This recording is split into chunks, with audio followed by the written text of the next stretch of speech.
Oh, yeah. Oh, yeah.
There we go. I can hear myself now. Probably should have figured that out before I started the stream.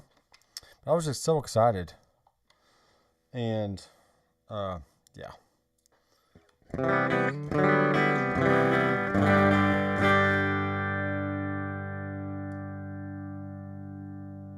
See, what Andrew forgets is I have all the Headrush units. So I can do a stream with my gig board. Like so. Bam. There's the gig board right there.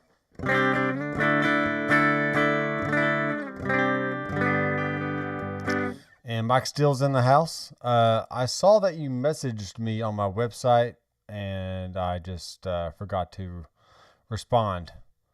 But I'll respond after this stream. Okay, Mike? Go over in the 2.6 update for Headrush. And a lot of people thought that Headrush was kind of sitting on their hands a little bit and just slacking off. But really, the last year, we've been getting some, I think we got like 2 updates last year. And we've been getting a little bit more as we go along. So let me actually, let me go to the Headrush website here. I'm pretty sure I have all of it memorized, but I just want to double check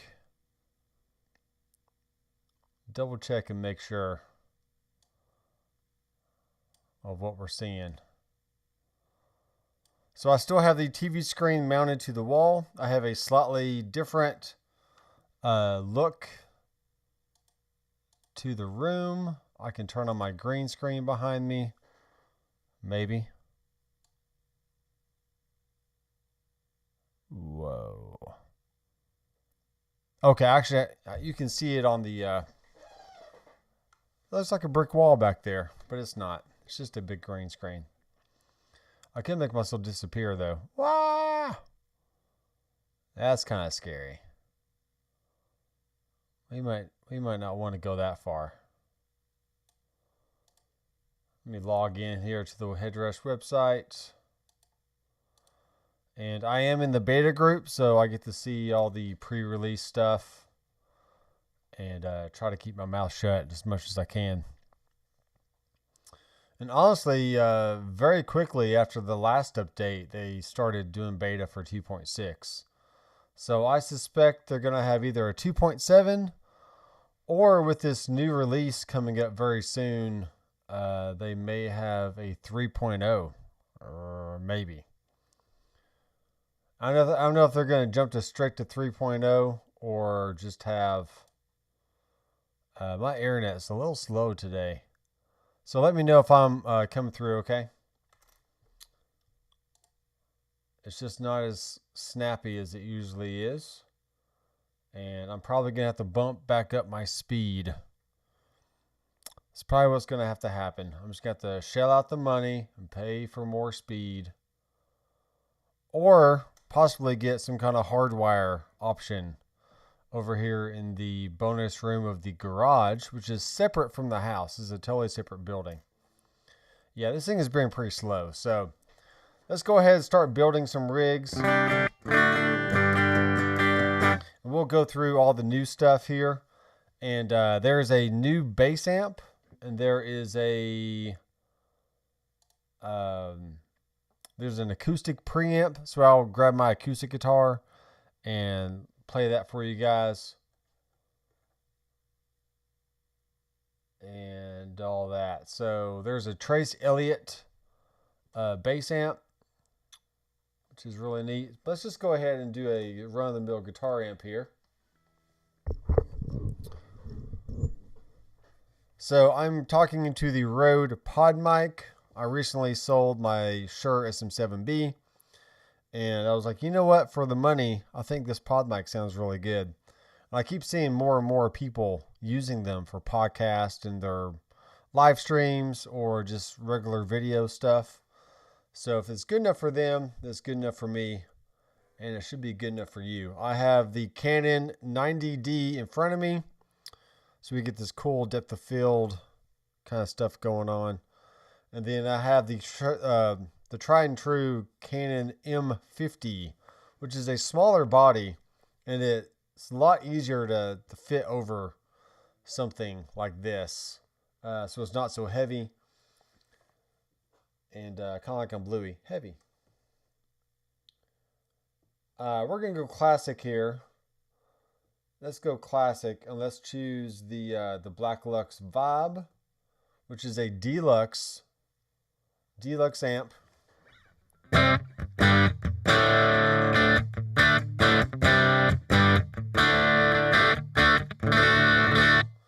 Alright, I feel like that's pretty good. Let me just crank it up a little bit more. And I could always bring it up there.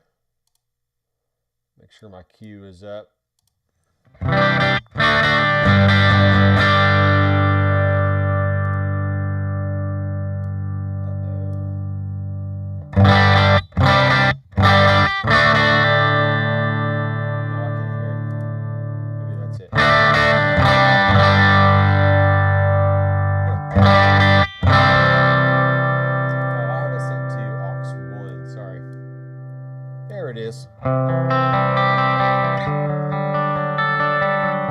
Still getting used to this whole live stream thing after years of doing it.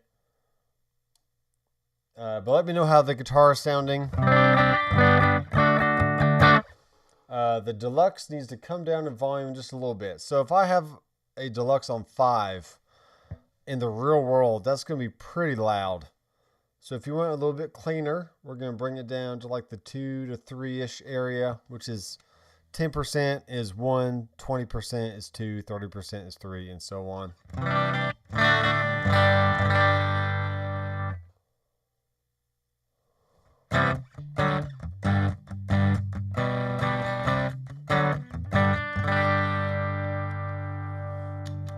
Now, I feel like I was getting some static there. All right, sorry. Moving on.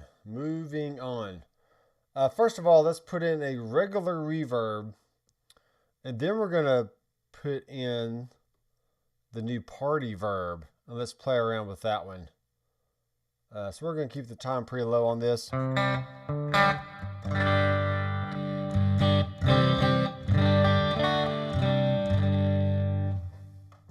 Maybe my cables. I'm going to have to get a new cable here in a second. I'm not sure.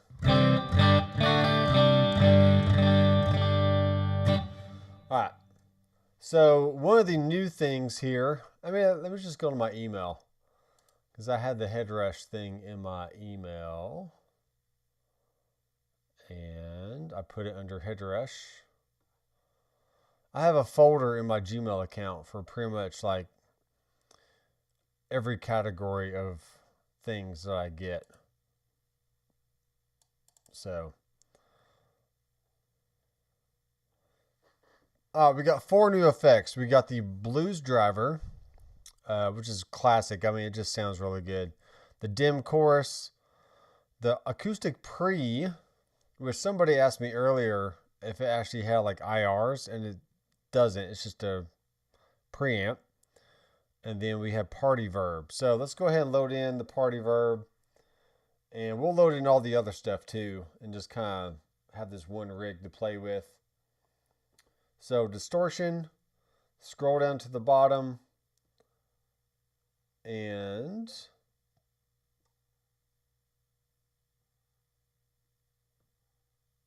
hold on. I might not even have the gig board updated yet. Crap no, I don't.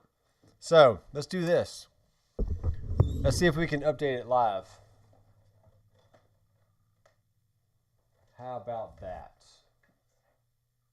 All right, so I'm plugged in here.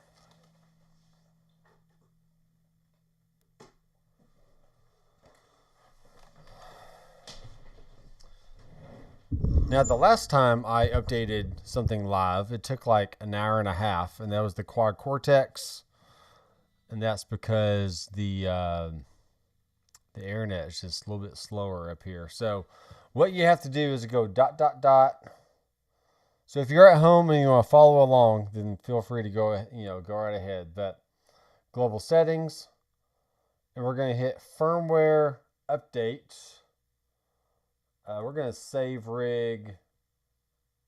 We'll call this HR 2.6. I could have swore I updated this thing, but I guess I didn't. So on the screen, see, now it's ready for the update. So I have to go on the website here. Let's see if I have the web page option. Yes, I do. Hello. I got the website. So this is my email. So click on download.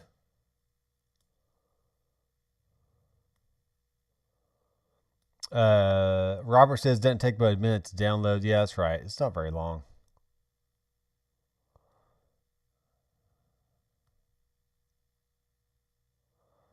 Yeah, it doesn't matter, Andrew. I don't really care. It doesn't matter. Moving on. So I'm on a Mac, but you'll see there's a Mac and a Windows option.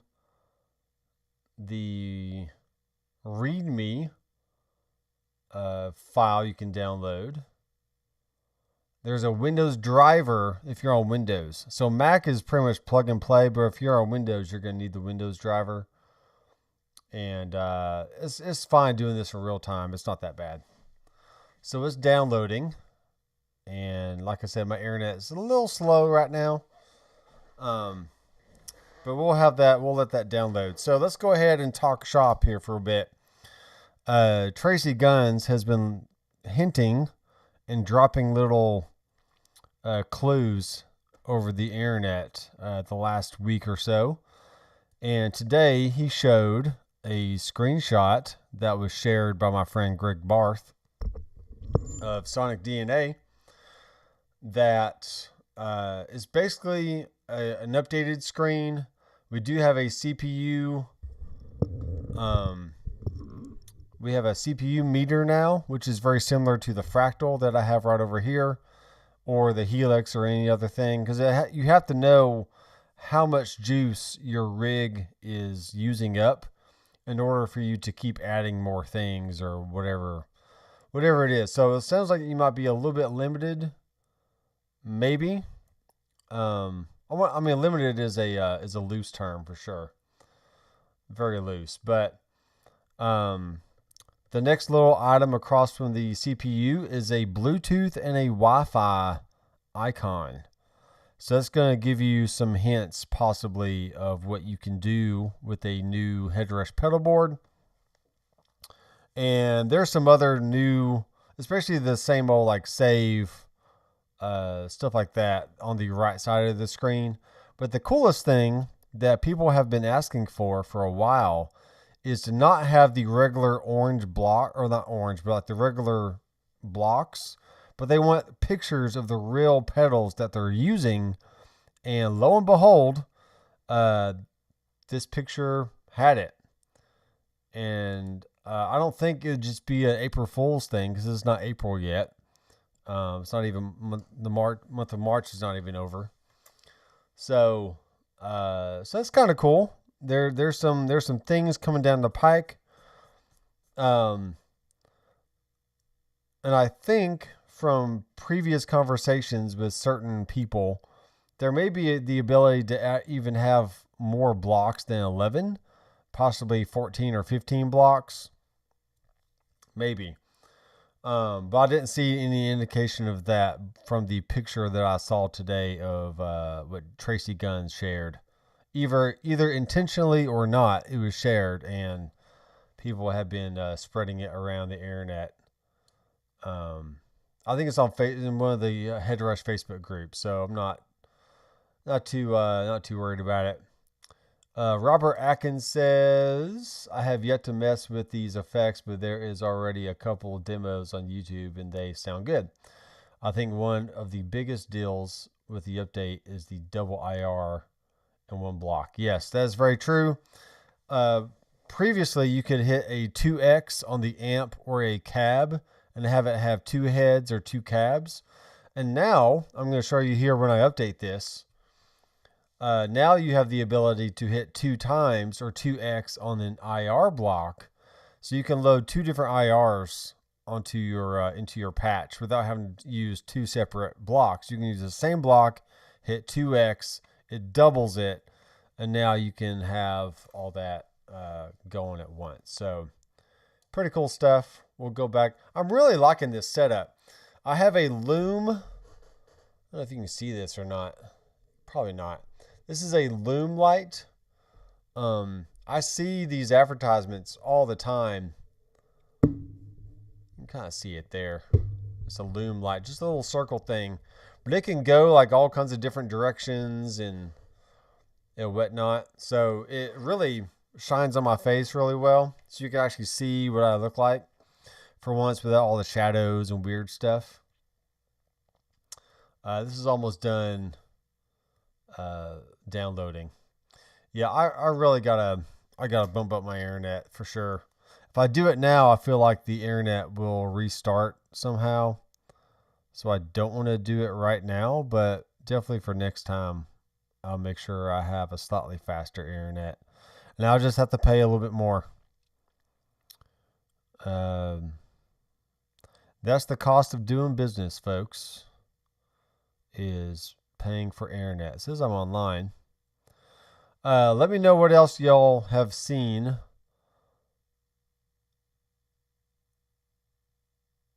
Wi-Fi signal scan.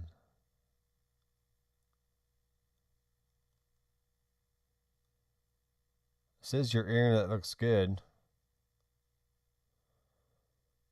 I mean, that's great. My network.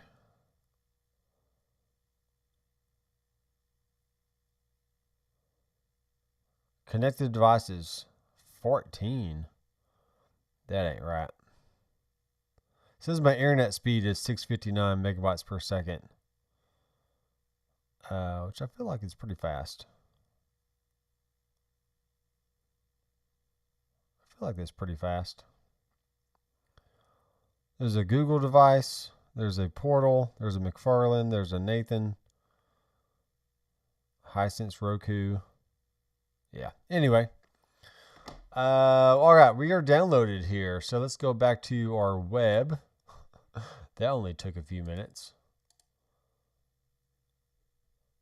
Okay, so gotta make sure your screen is set on the Headrush. Double click on the installer. We're going to choose open. And now it's like hidden behind here. There we are. Update Headrush gig board. Yes. And please, please, please, please, please, please, please, please, please, please, please. Probably won't do it.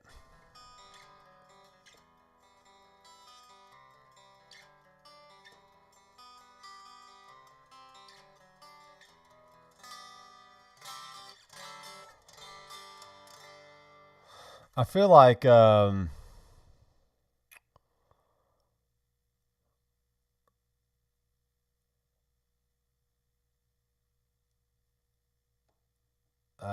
I feel like it comes down to the cable sometimes that you use.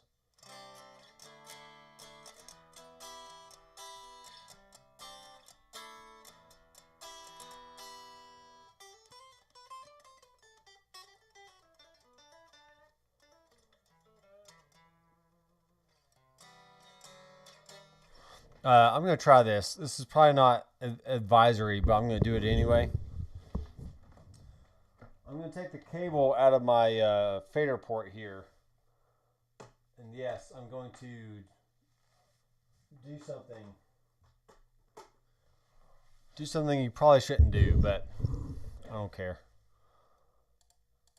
Update error. Click done. Let's try it again. See if this is going to work.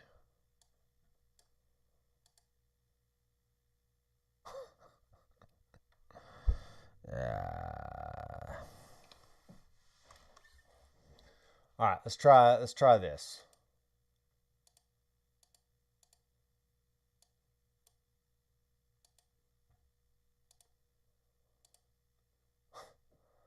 This is real life, folks.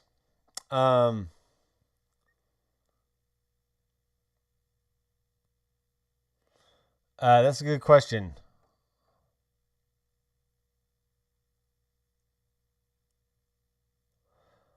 Yeah, the update includes some stuff. So let me turn this off.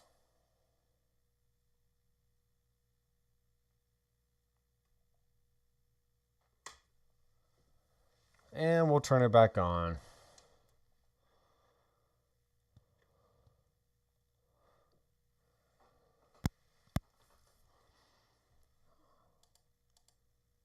Probably should have done this beforehand, but I didn't.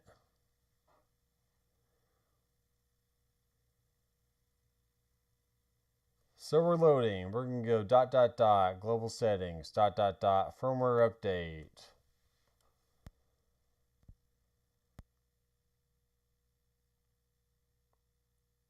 I do remember a while ago I did a live stream. It's been a few years. I tried to do an update live and something broke. And I just had to shut it down and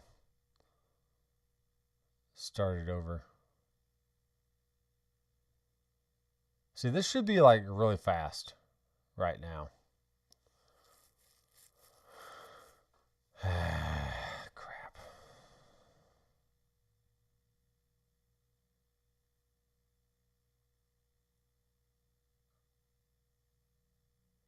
I have the gig board in front of me, Paul. This is the gig board that sits on my desk.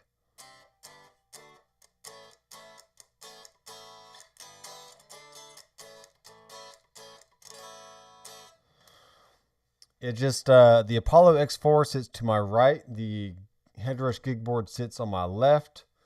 And it's really just a perfect little spot. It is great. I have all my guitar stuff like right here. Then I have my fractal over here on the far right.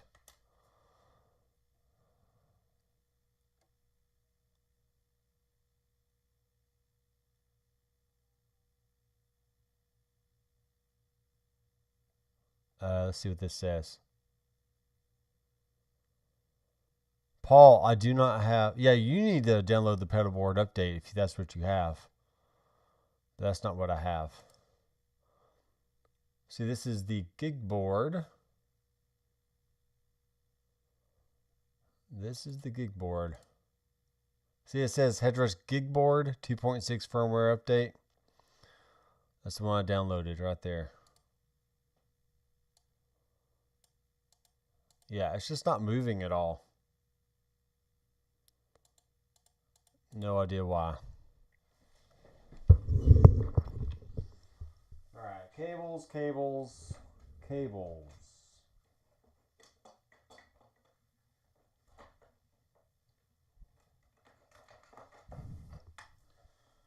Alright, we're going to take it out of the dongle and plug it straight into the computer. That might have a better connection. Possibly. So this might be a good troubleshooting thing for you guys. Hey, why doesn't my update work?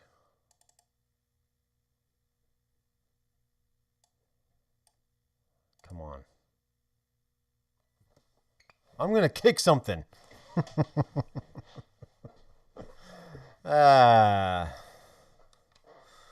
Well, shoot.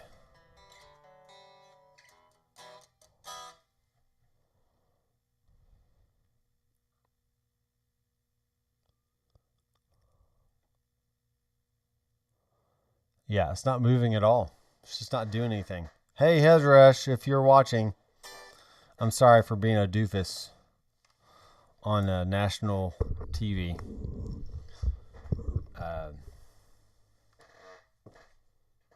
But yeah. All right, so let's do this. Let's unplug it. Plug it back in. We're going to try something else. Let's go back to this other cable.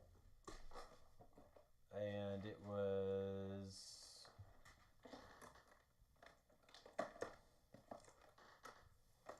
this thing.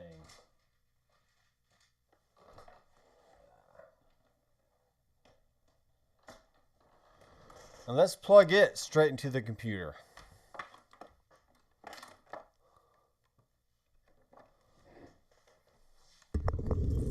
Yeah, I just powered it off, so let's try this.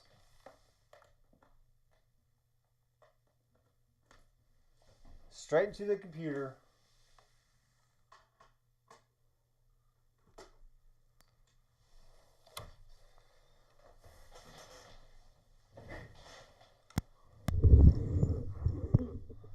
La la la la la la la la la.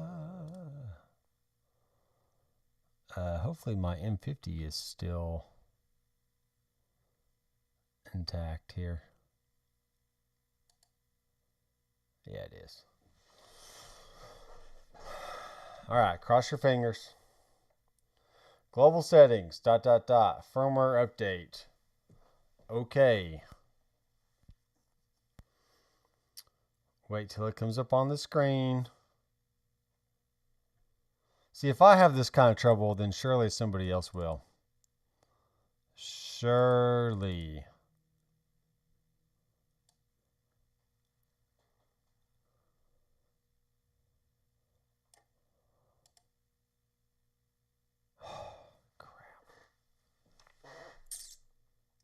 Let me find another cable. Talk amongst yourselves.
All right, let's see what we have in my goodie bag here.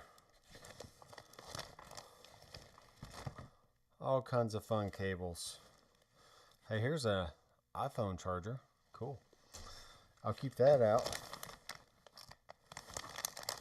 Keep that out. Different array of USB cables. Yada yada. Let's try this one. Let's just keep trying cables until we get it right. Because honestly, at this point, I have no idea. Now, my pedal board did this at one point, and finally got the update to update. Finally did. All right, we're gonna turn it back off.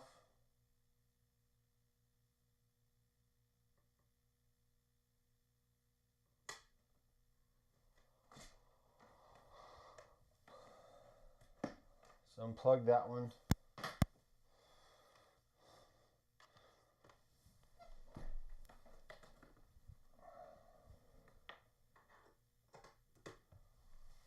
No one's ever going to want to buy a Headrush ever again after this experience, right?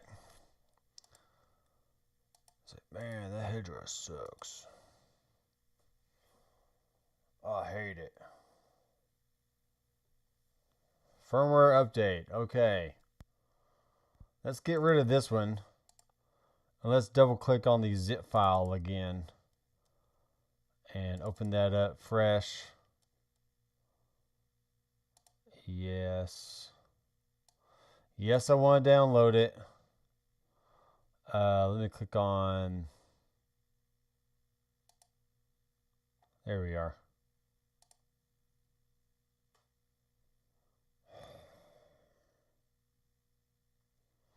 Yep, well, there you go. There we go.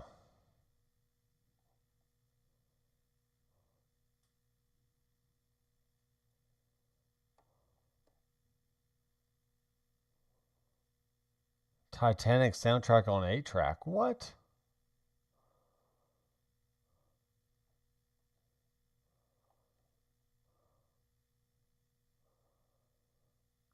Tascam.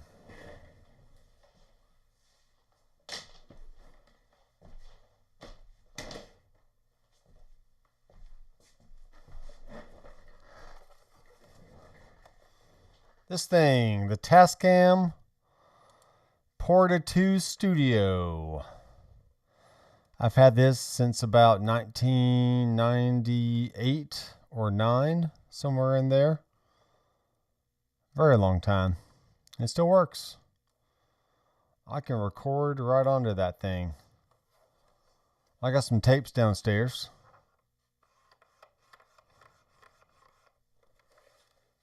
I could do some tape transfers for somebody if they want. If they have some cassette tapes they want transferred over. See, this update should be super fast, and it's just not.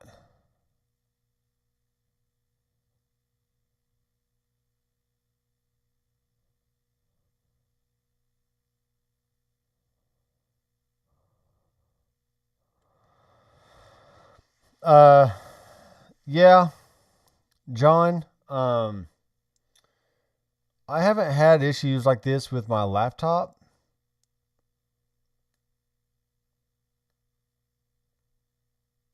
So I might have to grab my laptop or something and do it that way. It could be a M1, like a Mac Mini issue. Let me go to my system settings, and of course all this is whack. They keep changing stuff on me. Control center.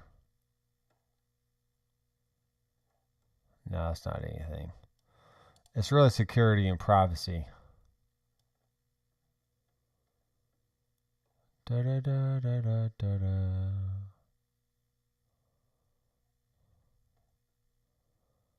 Extensions.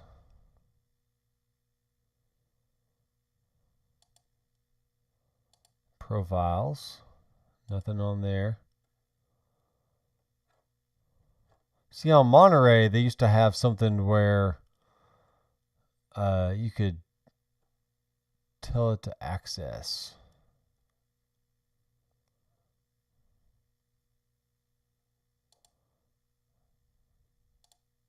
I'm not seeing anything like that on here. Yeah. Mirari's updated in 30 seconds.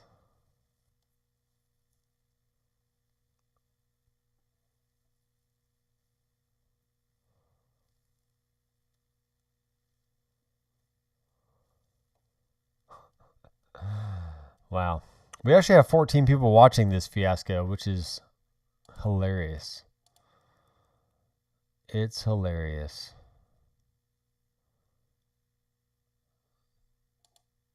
Golly, I'm very perturbed.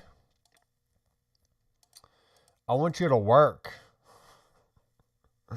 Let me find another. I gotta find a port on this thing that will work.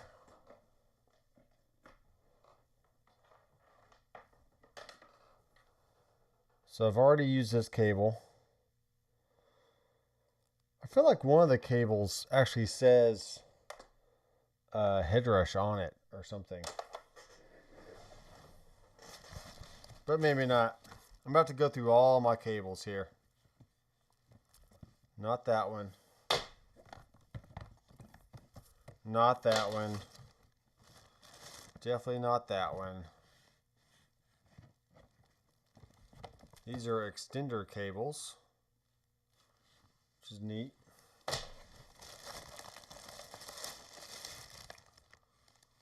Yeah, more cables.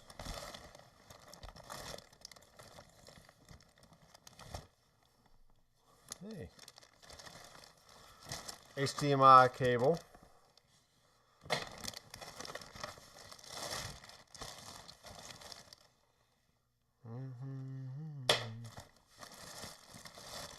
I've been listening to the Coldplay album today. The latest one that came out in 2021. So I don't need that one. I'm going to throw that away.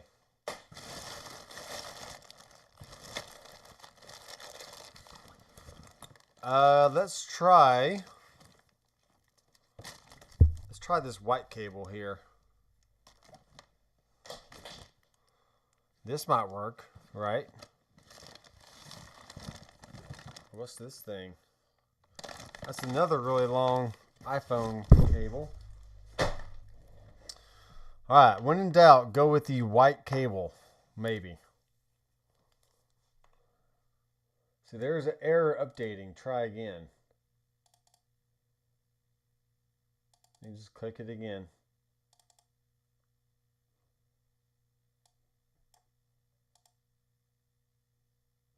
No, it's not going to work. If it doesn't move like right away, it's not going to do it.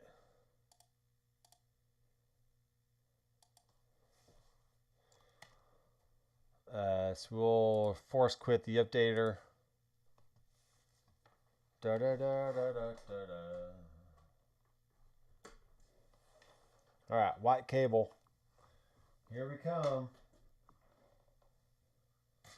Don't fail me now, Loretta.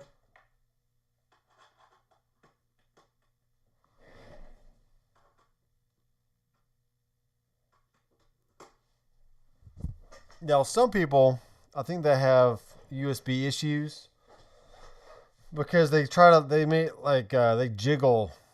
the port on the device itself, and it makes it loose and maybe possibly break. And that's not good. You don't want to do that. Still 13 people watching. I'm just baffled. This is high quality entertainment here, folks. High quality entertainment. Yep. So I'm actually using the headphone out of the gig board into stereo inputs on the Apollo X4. And all that.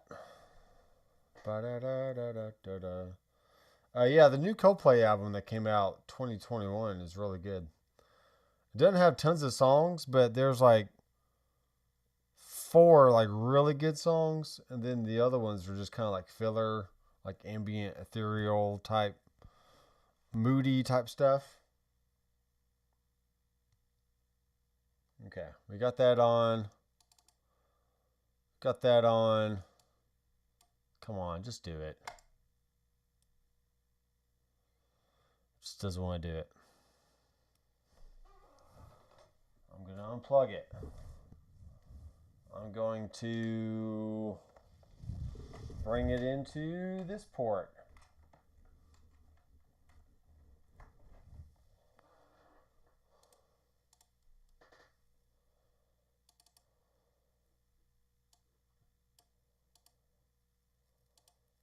Yeah. It's just not doing it. Just not doing it.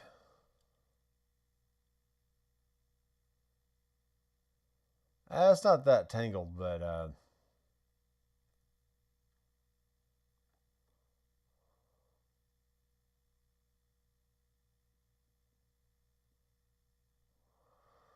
Jack says he just downloaded his, and that's great. I am so happy for you.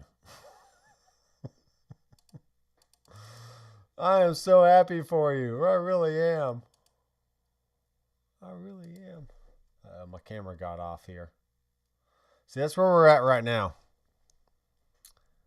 That's where we're at. So I've used 4 different cables, multiple different ports. Let's just turn it off again. Turn it back on.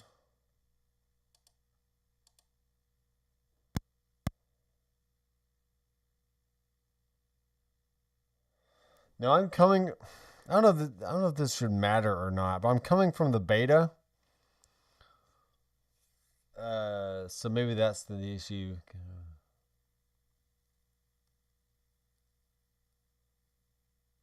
Yeah, Paul Lewis updated his.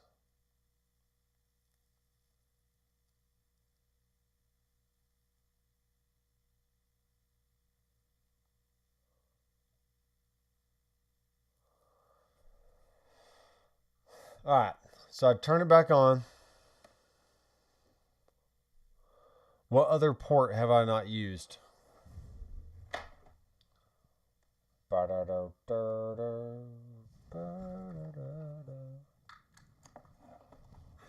plug it into that one.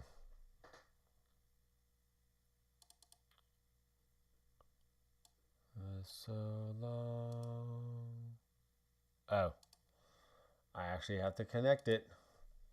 So ... global settings ... firmware update.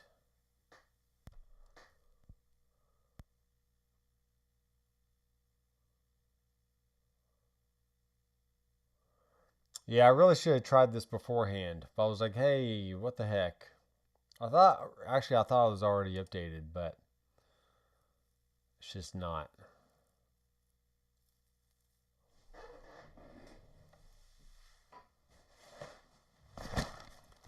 Let's find some more cables.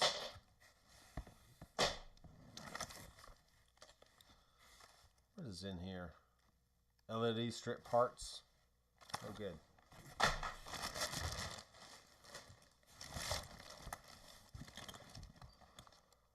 I got a whole bag of cables, folks. Let's try this cable. This is the gray cable. Surely you'll work with the gray cable. And we'll go back into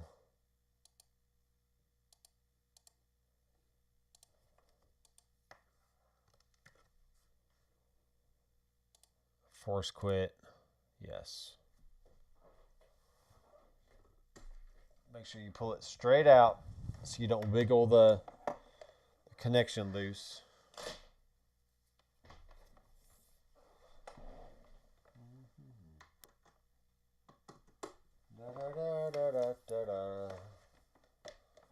Alright, I'm going to plug it back straight into the computer, like so. And we're going to choose Updater.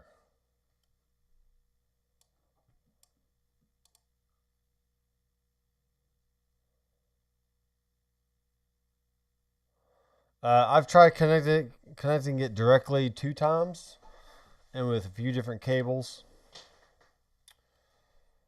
So, yep. Well, hey, I can play some Fractal stuff for you tonight.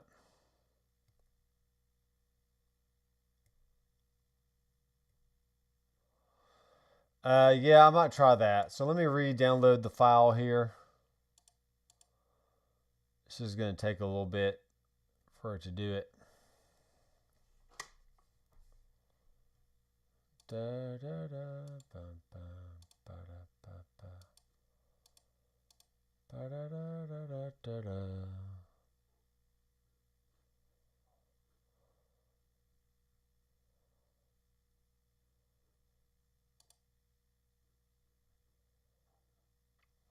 Well, let's look at what we got.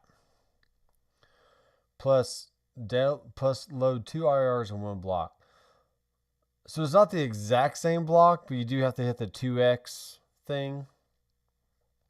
The party verb, I feel like sounds really good. It has a lot of different modes. There's a lot of different presets you can get. There's my canvas stuff. Let's talk about my website for a little bit, because we can.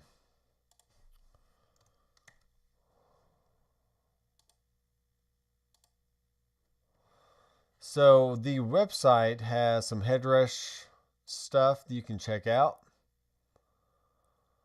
This is the HTS rigs that you get to download all the rigs I ever make in these live streams. And it's a one-time $20 fee. So that gives you, whether it's 10 years from now or last 6 months or whatever it's been, all the rigs are going to be in there. You can download them all and try them out for yourself. I do have a Headrush tone sculpting course, which I will be updating with the new stuff probably this weekend sometime. And then there's a Headrush tone sculpting bundle, which I will be, which includes the rigs in the sculpting course, and a new section called tonal analysis, where I take a band and or a song and show you how to recreate that sound on a Headrush unit. So that's pretty cool. And the first episode will be out very, very soon. Hopefully by the end of this month, I'll get the first little part of that series out. For the people that have already paid and have been waiting for a little bit. Let's see.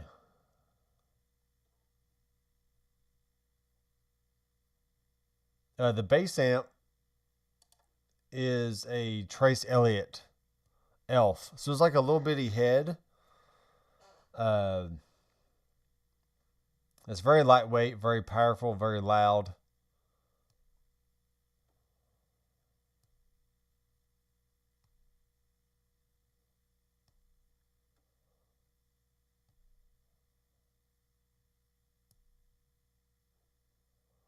Yeah, that's a good point, John. So let me go ahead and do this. Let's do the let's do a USB transfer. And if it shows up on the desktop, the little HR icon, that I know is connecting that way, and it is. So there's my my Headrush icon there. There's my impulse responses, yada yada. So I don't have my Doctor McFarland impulse responses on here. That's a shame. I should probably totally do that. And then here's all the rigs or whatever I have currently loaded there at the end. And I have all my rigs backed up on an external hard drive. So this is almost done downloading. And yeah, so I can eject here. So I know that's working. Then we can sync it back up. See, I'm not like a big tech, like computer guy. I mean, I know enough about computers to be dangerous and use them, but like troubleshooting stuff sometimes, I'm like, yeah, I don't know. I don't know, man. I do have I have my big screen here in front of me, but I do have my small screen off to the side on a little rolly desk with a separate keyboard and mouse.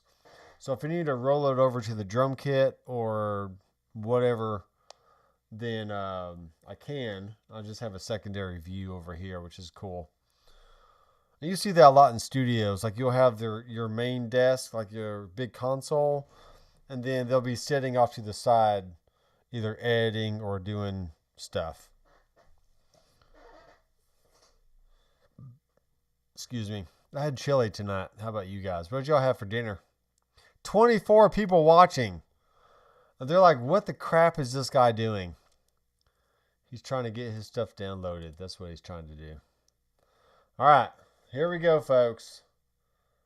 If this doesn't work, I'm gonna not hurt myself, I promise. All right, here we go.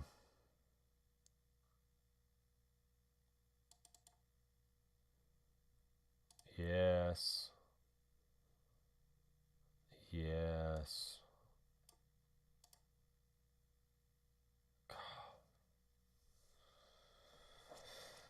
Why does it have to be so hard on me? Yeah.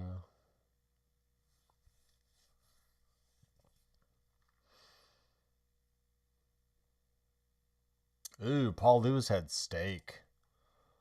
That's what I'm talking about. I tried cooking steak last night, and the wife was like, "No, you can't cook that. You got to wait to cook it on the grill and whatnot." I was just going to cook it on the stovetop because I didn't care.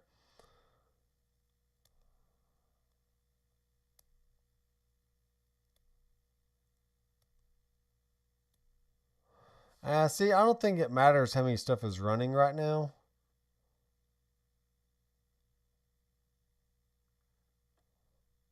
McDonald's for Mike Steele. Good old Mickey D's. All right, I'm going to be right back, folks. Seriously, talk amongst yourselves. Don't go anywhere. We're gonna see this thing through, okay? All right, I'll be right back.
I'm back and better than ever. I'm back. Still 21 people watching. That's insane. Well, thanks guys for sticking it out here. So this is a fairly new computer. A MacBook Pro M1 machine. Let's plug this thing in. And let's do this.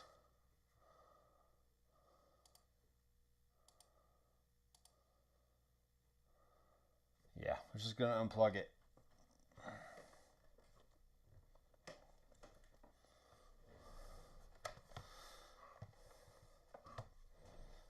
And this is going to go into a USB port to allow.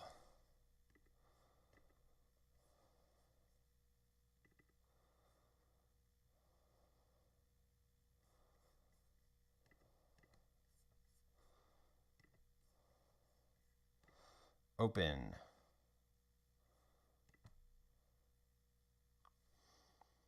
There it goes. Already on step 3. That's just retarded. Excuse my language. I don't want to offend anybody out there who's actually mentally challenged, but wow. Wow. All right, we're going. We're making it happen, folks. We are making it happen right here. See, we got transfer update. It's going. It's almost done. I'm going to cry. I'm going to cry.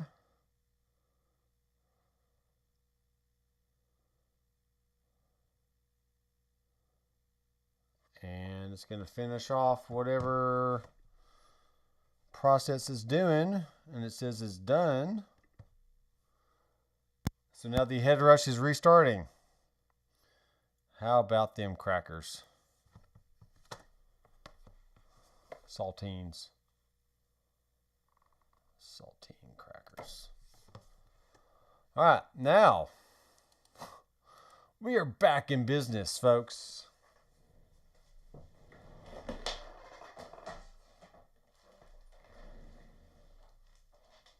Let me grab my guitar here.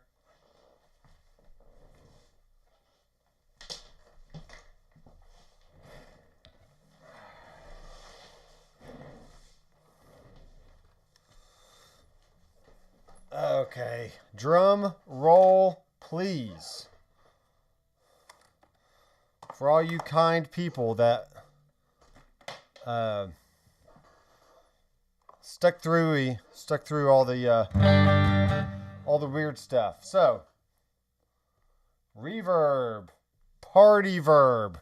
My gosh, Divine Hall.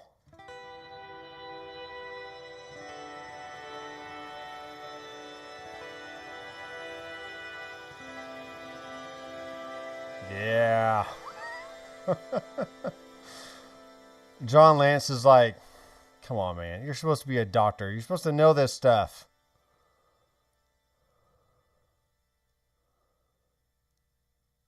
Paul Lewis is like, yay, we did it. Woo. That might be possible. There's usually a lot of stuff going on with my Mac Mini.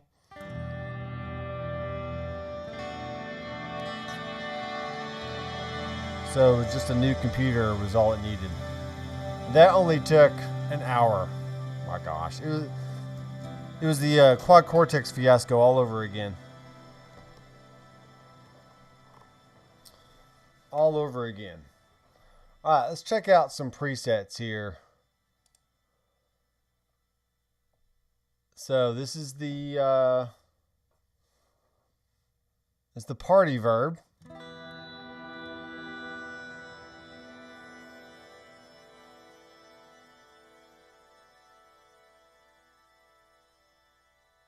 Try to get in focus a little bit there. All right, so there's a lot of different models, and then they have presets. So this is very interesting. So the model, let's do a pure verb for now.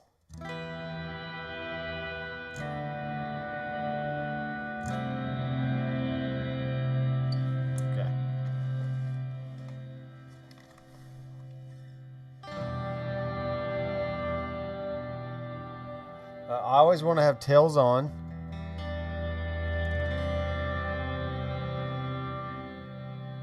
Let me bring the mix down.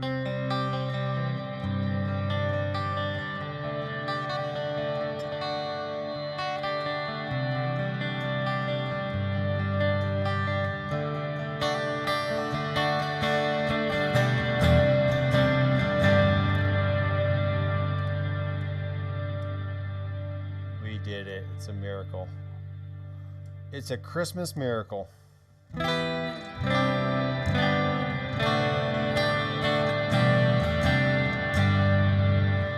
Alright, I'm liking that. So we have a lot of different models, but we only have so many different presets. So here's like an octave up.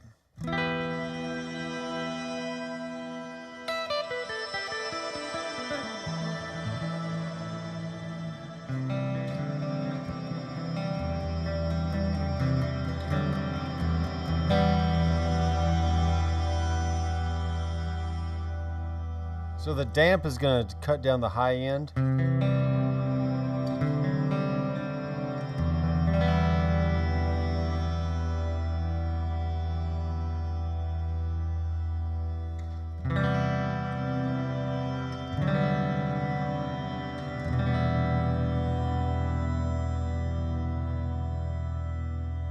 Let's do a power chord.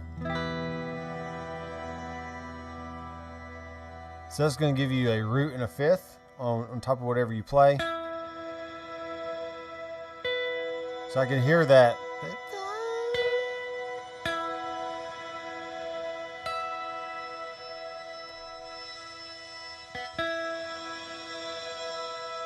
You hear that?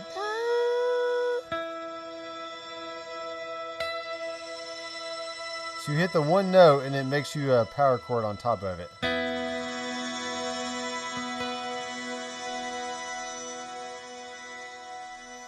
Do power slow. Someone's going to gradually fade in nice and slow.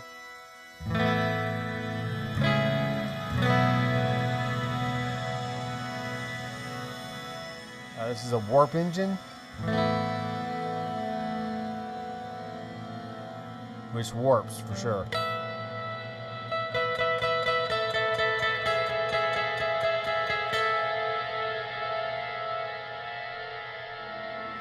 Ominous.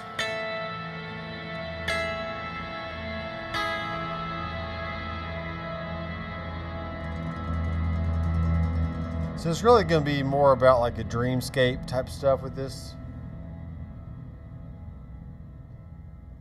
Machine elves.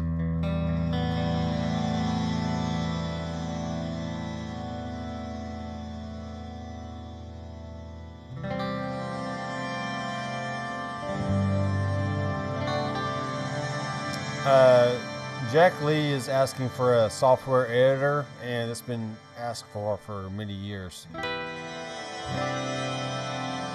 But he says it's easier, and I don't know if it's going to be easier, it's just convenient.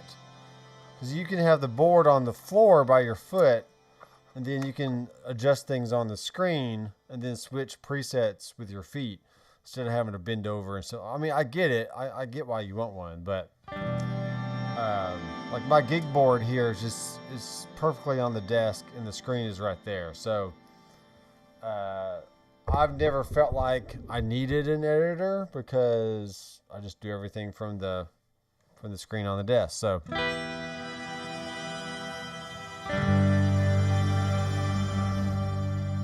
alright, we're gonna bring the mix down of that a little bit.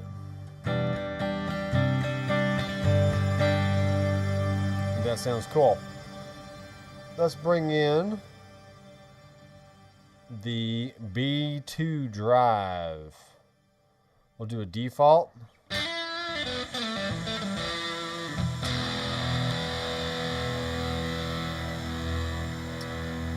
And you gotta make it blue because it's a blues driver.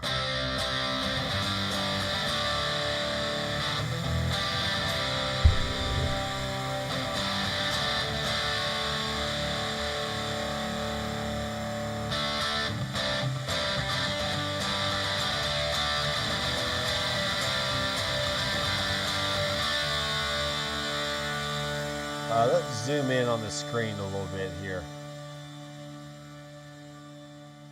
There we go.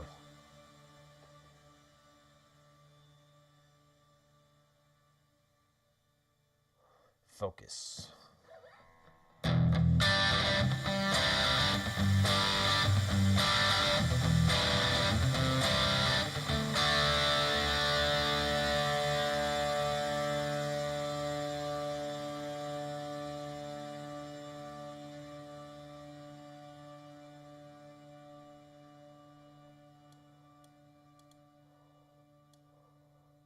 Yes.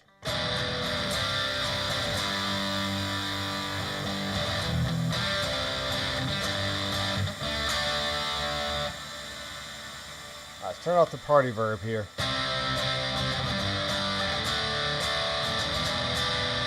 I mean, right there, that rivals the OCD for me. That sounds really good.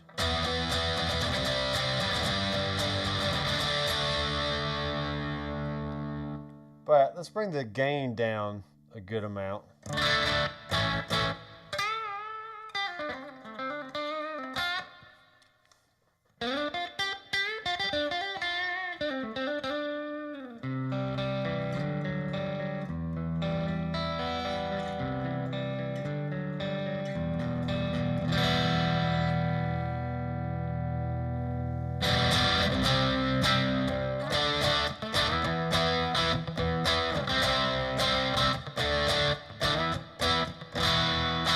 Okay, that's working. Let's bring in an IR. Let's do a tread. And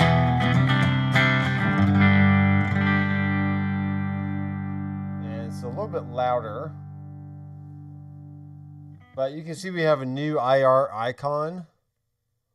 And we can tap the 2 times. And now we can bring in a totally different speaker.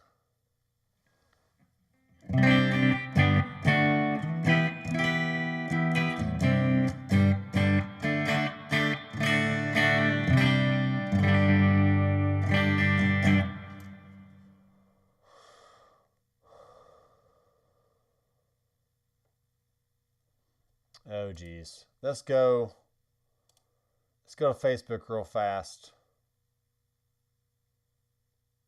And let's click on Headrush. All right, here you go. This is the aforementioned. So you got your CPU, Bluetooth, Wi-Fi, actual icons. 1, 2, 3, 4, 5, 6, 7, 8, 9, 10, 11, 12, 13, 14. That's 14. 1, 2, 3, 4, 5, 6, 7, 8, 9, 10, 11. Yeah, so far there's 14 slots instead of just 11. So that's 3 more, which is cool. And they may have made the blocks slightly smaller so you can actually fit more on the screen. GG Mixer Saxoli Sax Boy. Cool.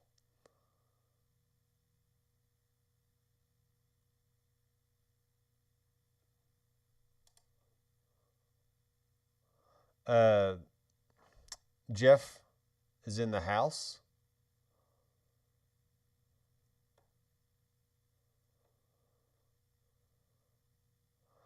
But yeah, there's the screenshot there.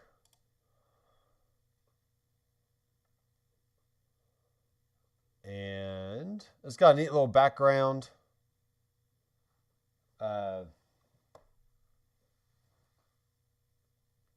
Amp Clone 2. So that's what the new Headrush is going to have, very much like a Kemper or a Quad Cortex or a Tonex. They're going to call it cloning. So you get the clone and amp. So that'll be neat. And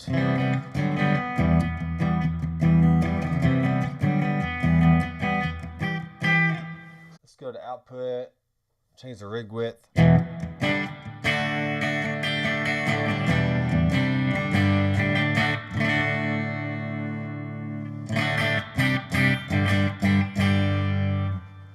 Let's raise the volume up a little bit here.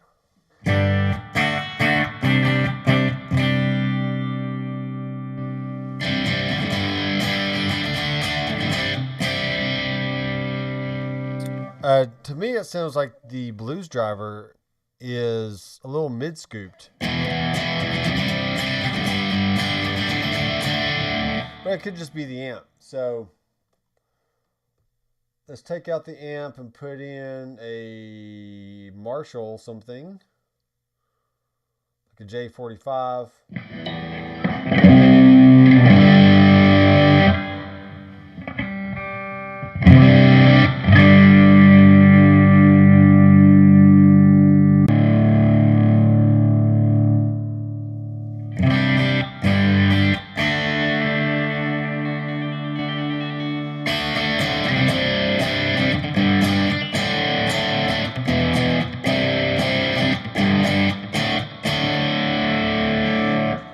I'm kind of glad they came up with a different name other than capture or profile. I mean, clone is kind of cool. That is kind of cool.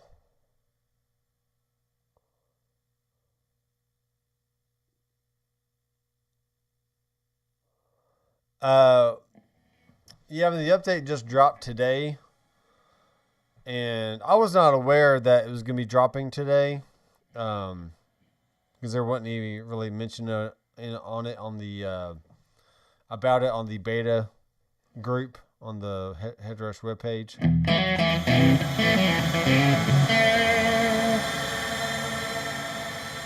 Wow, not sure how that got turned on. All right, let's go back to our heading cab here. Thomas asks, wonder if the files will be shareable if someone clones on the new Headrush, if they can send that to older Headrush units. I doubt it. But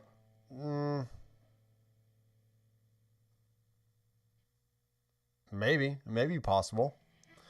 But this is my personal opinion so far on after owning a Kemper, a Quad Cortex, which are both capture profiling units, and now I have the Fractal FM9 right here beside me, and obviously Headrush stuff, right? So modeling versus capturing, do you really gain that much more just like realism by capturing or profiling or cloning an amp? So maybe you want to upgrade to the new Headrush just for the icons on the screen, but not necessarily for the capture side or the cloning side of things, because you think the modeling already sounds pretty good. So that's really what it comes down to me, is I kind of like the Fractal so far over the Kemper, because I just feel like I can dial in the exact sound I want, not have to worry about finding just the right capture or the right profile on the Kemper, because anybody can profile or capture on whatever unit they have, even on the Tonex, but that doesn't mean it's going to be a good sounding capture or clone or whatever you want to call it. So you're kind of at the mercy of the person cloning and doing the cloning process versus trusting the people that went through the hard work of modeling whatever amp or cab or pedal that you have in the Headrush, and then just using that. So I feel like it's a slippery slope if you start going down the cloning and modeling or versus modeling path. So far the update is pretty cool. I'm going to move myself up here so you can actually see options here. All right, let's bring in, we're going to go to the modulation section and bring in the dim chorus. This is what this sounds like. Let's put it on the middle position here.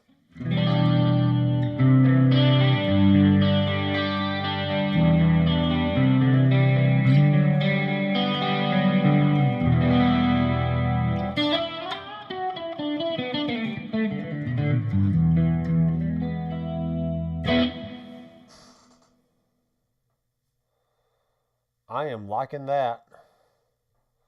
Let's bring in the treble and presence on this a little bit.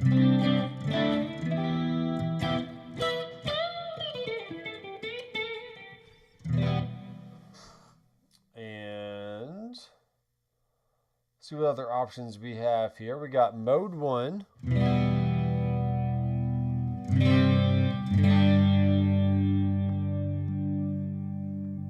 So mode 1 and 2.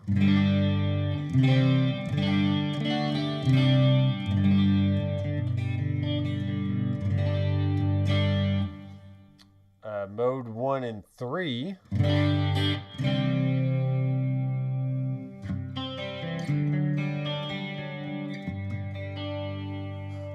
me go back to my output, make sure it's the width is there.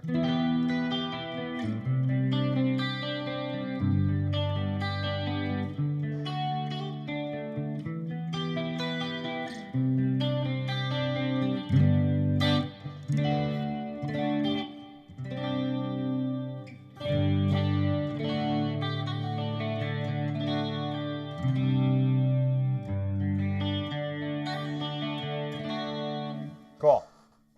I'm liking that. Sounds good. Let's go 2 and 4 on the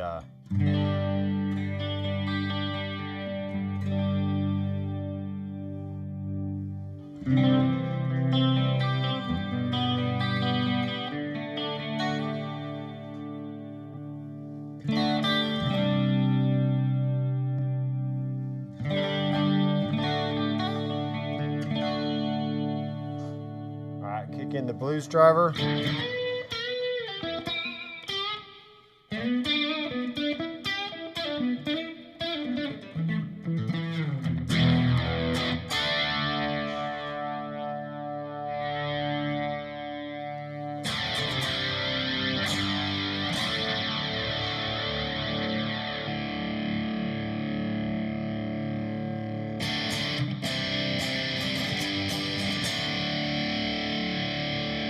This pedal has some gain to it for sure. Maybe bring the tone down. Francis is in the house.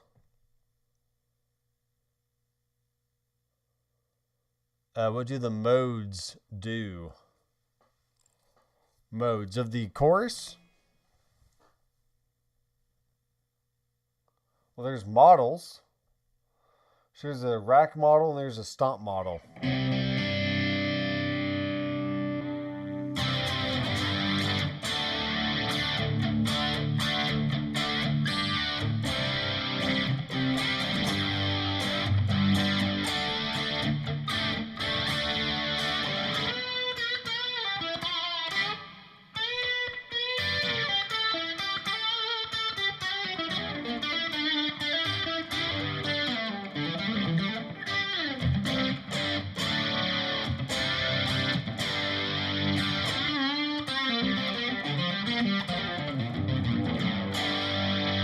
Cool. Yep, Francis is in the house. And Jack says he hopes we continue to update the older models. I'm sure they will. And Francis is loving the new update. So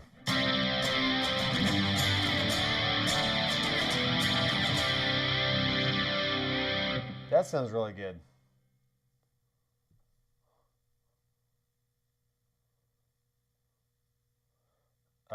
Let's bring in a dyne delay stereo.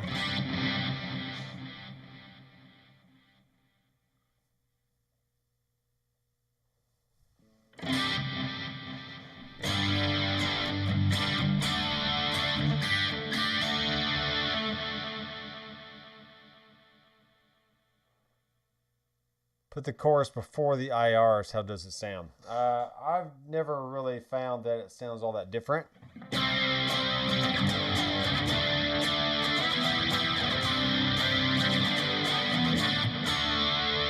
Unless you're thinking that the stereo IRs are going to give more stereo-ness to the chorus, maybe.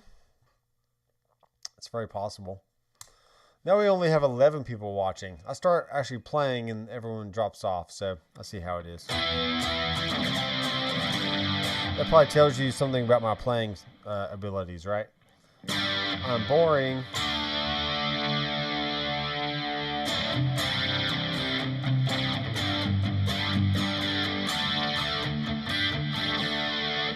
All right, Francis, let's put the chorus back after the IRs.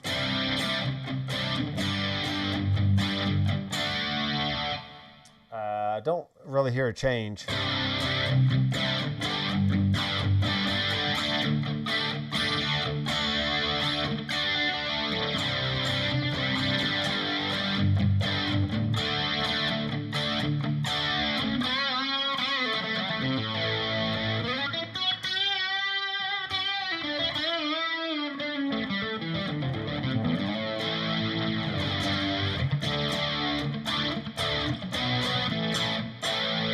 All right. That is cool. Let's move on to bass.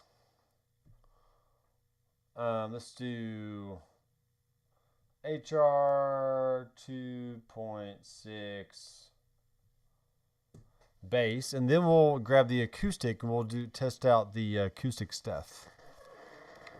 Oh no. I'm tangled. Don't worry, folks. I'm a professional. Okay.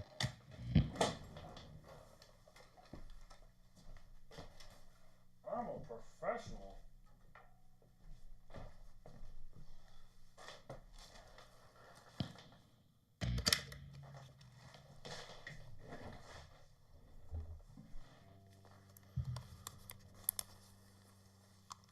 Headphones. This is the Reverend Dub King. It's a short scale bass, and I really like it. I really like this thing. So let's keep the bass in there, but put it before the amp. Let's bring in the Trace Elliott. There's also a 400R. Let's see what that is. What's that 400R there?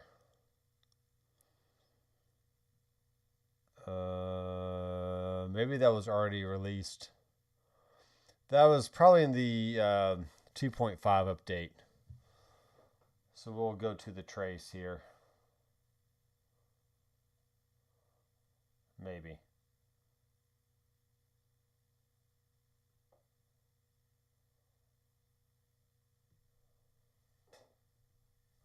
Nice.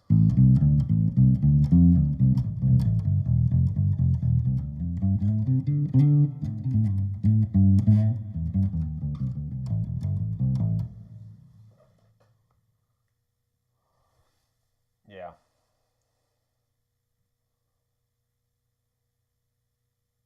There it is at the very bottom. Weird. All right, here's the Trace with going back to amp and cab. There we are.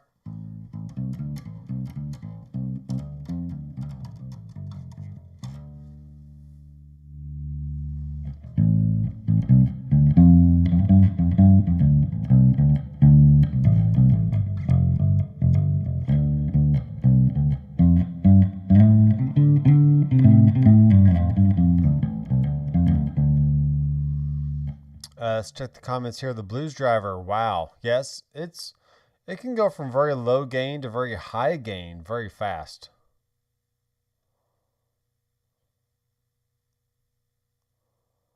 My girlfriend is getting very excited about watching you play. I doubt it. I seriously doubt it. Maybe she's a bass player. If so, girl bass players rock. Let's see.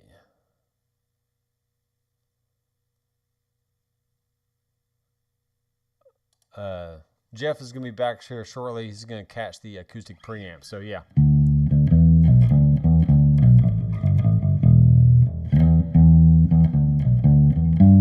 Let's turn off the reverb here. And let's go to an IR of the MK2 bass.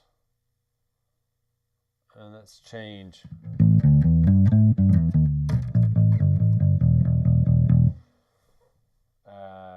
Let's see what else we have here. We got an 8x10. Let's do that. And let's look for the 12.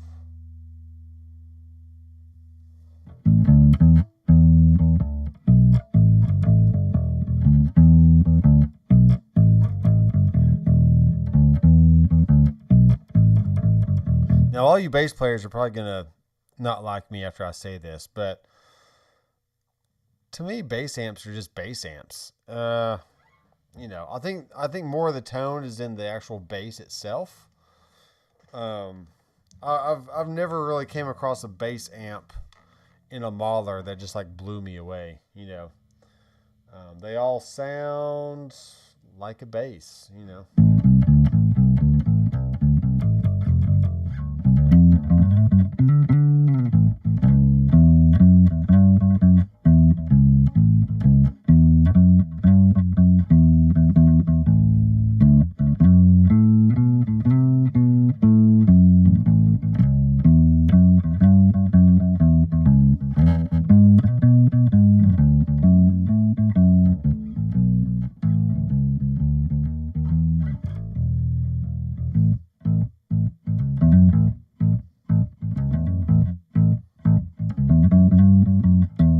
All right, let's go in to this alpha. Let's crank the gain all the way up. Okay. Maybe bring the bass up more. And let's check the output. All right, we're clipping that sucker. There we go. There we go. And let's turn on the distortion.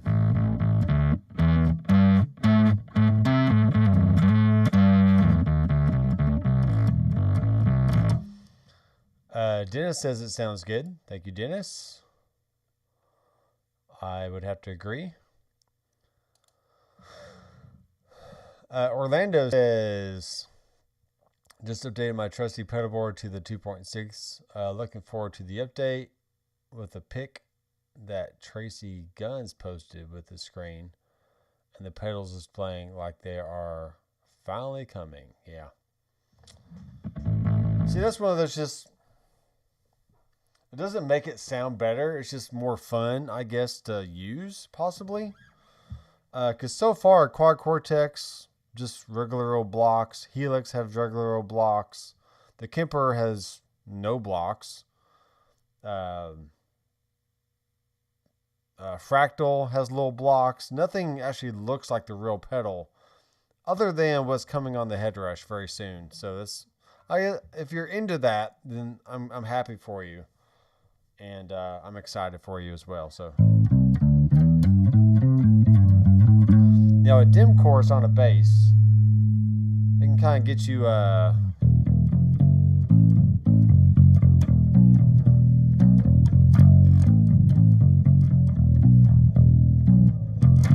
right, get a little chorusy sound going on.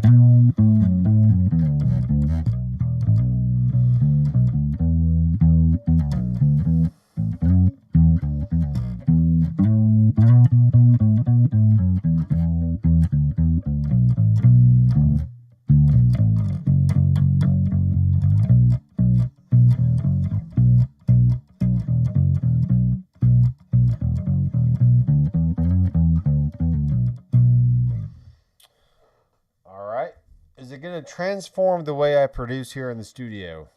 I mean, it sounds fine, but it's not like, oh my gosh, it's amazing, you know. It is what it is. I just don't get too excited about bass amps and bass stuff I know you bass players can probably hear a difference, but to me, I'm like, it's a bass amp. I mean, what more do you want it to sound like? I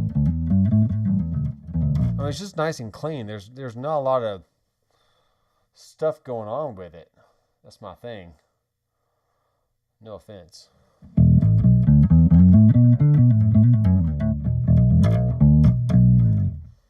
Sounds like a fuzz. If I turn on the distortion.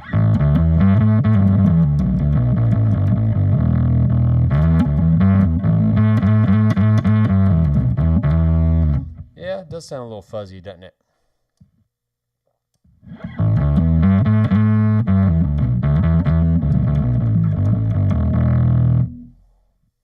So one thing we can do here is go to hardware sign, click on our amp and distortion. So you can turn on and off the distortion sound on the amp. So this is, I mean, that's cool that you can assign it to a switch. So here we go. Here's clean. And then here is distortion.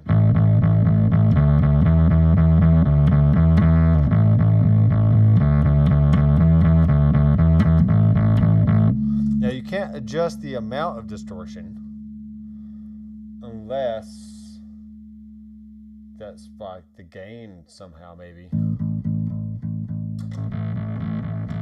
Now, no matter where you have the gain, it's still going to be the same level of distortion. It's just fixed. So, as it should be. Thomas says, Headrush is by far the best user interface and user-friendly. I agree. A lot more mid-range than low-end on the bass. It does sound good, though. Yeah, I'm fine with that, too. And that also has to do with like the dials on the actual bass as well. So there's more mids.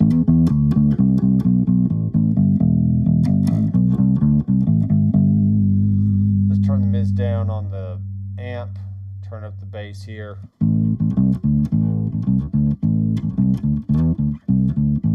Or I can make it go the opposite direction with this this knob here. See, we got this knob, which gives it more bass. Or if I turn it the opposite way, it gets more mid-rangey.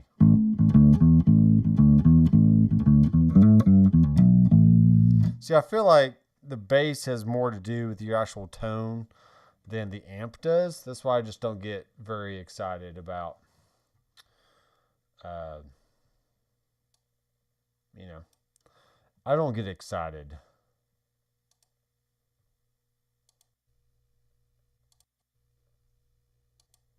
I don't get excited. Yeah, yeah. All right, I'm good with that. Let's save. Then save a new rig. HR 2.6. Of course, it didn't do it right. HR. Come on. I know how to type. I promise. So AG for acoustic guitar. And let's go ahead and grab the acoustic.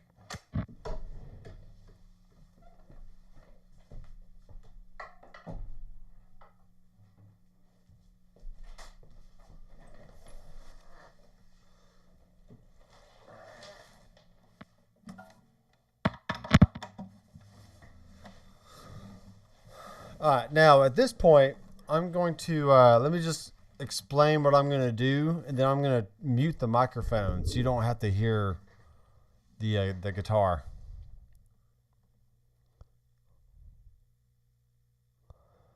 Matthias says, yes, it is brand new gear. It's the new Headrush pedal board. Maybe they'll come out with a gig board or a variation on some smaller options. Maybe next year or maybe late this year. I mean, I don't know what they're doing, but I feel like some things will be compatible with what we have now, but all the cloning, their new cloning technology will not be on what we currently have. You have to buy something new to get that, because it has the Wi-Fi and the Bluetooth and whatever cloning stuff. I do like that they named it cloning, though. This is kind of cool. All right, let's get rid of the IR, this cab, this head, and I'm not sure where this pre is. Dynamics, acoustic pre, bam, default, and there it is. It looks like it's a Fishman essentially.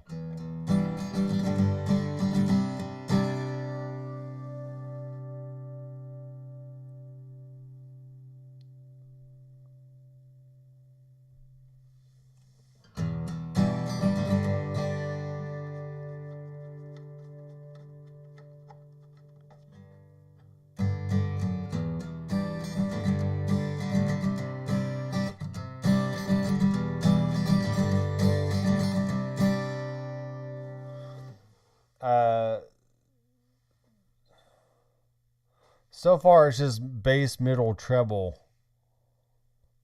and that's it. No volume on this thing. So if you want more volume, you'll have to, let's go to the rig volume here and change that.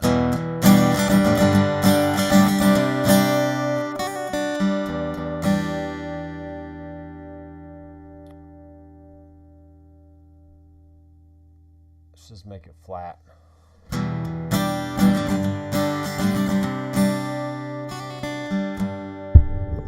Get the mic out of my face.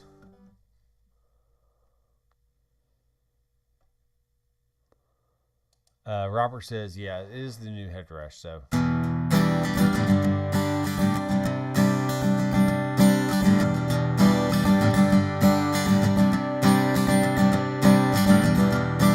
All right, so once again, my thoughts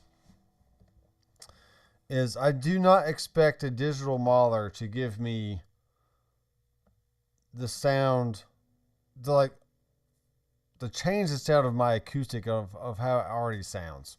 So this has a certain mic pre. This has a built-in preamp into it.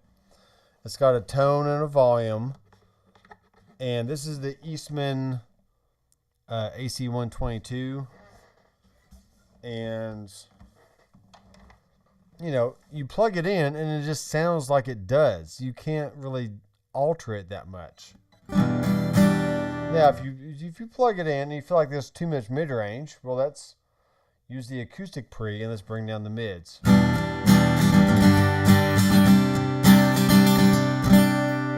Now, I'm going to stop talking for a minute, which I know the peasants rejoice over here. And this is just the acoustic by itself through the Headrush.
All right, so let me know what you guys think about the sound.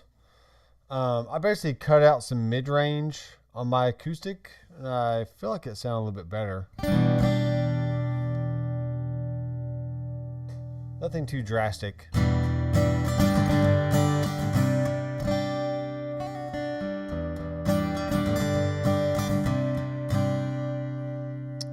Thomas says he thinks the new party verb sounds more like a synth. So it definitely has some ethereal, spacey type weirdness going on.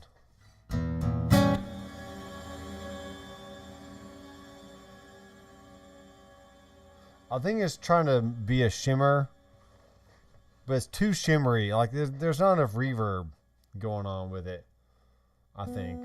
Let's make the width all the way up.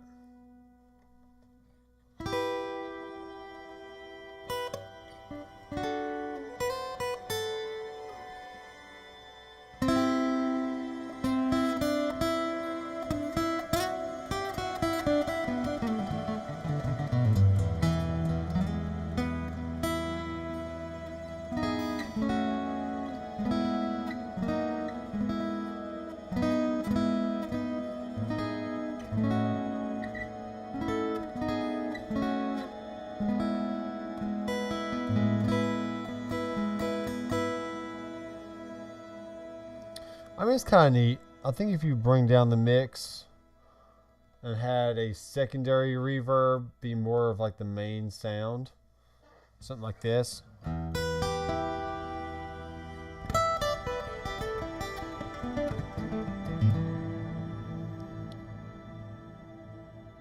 So I definitely think if you combine it with something else, you get a much better effect, possibly. This changes to like a church.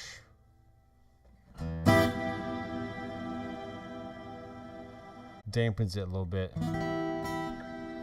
Which is why you have a damp parameter on there.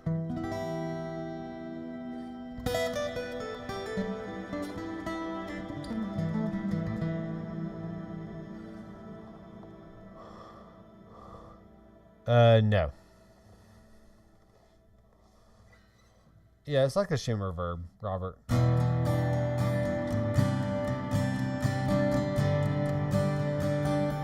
So the acoustic pre is an acoustic pre.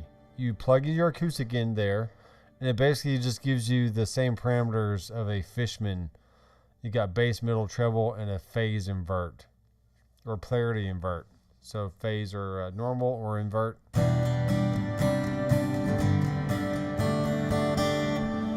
Now, if you want any guitar to sound like an acoustic, you would want, where is this thing here?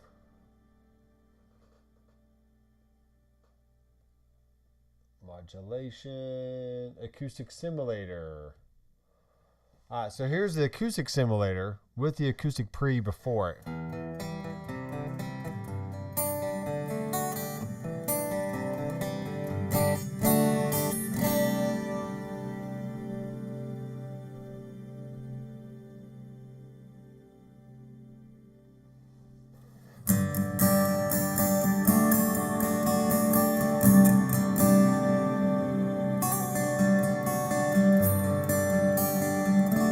So that's just a weird sound because an acoustic guitar going into an acoustic simulator pedal, I'm not convinced that's a good route to go. I don't even like it on electric guitars. If you're going to play acoustic, you might as well just play an acoustic, to me. Yeah, the purpose of the acoustic pre is to literally give you the preamp options of a Fishman pedal. So you got bass, middle, and treble, and a polarity invert switch. Which some people will be like, maybe you just use a graphic EQ, possibly. But each EQ is different, and the way when you turn the knob, it has a different logarithmic setting. So a graphic EQ is going to work differently than the acoustic pre. And I know some people in the past have just ran their acoustic into a very clean amp model on the Headrush, and that's fine too. But then you're coloring the sound of whatever amp you're plugging into, which you may like or you may not like. So really the purpose of the acoustic pre is to just pass your signal through, but give it some EQ options, if that makes sense. So that's what Matthias was asking, or yeah, Matthias, I don't know.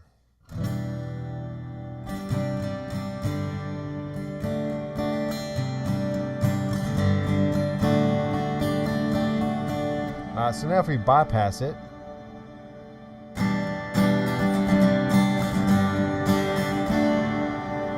we have a lot more mid-range, and then turn it back on.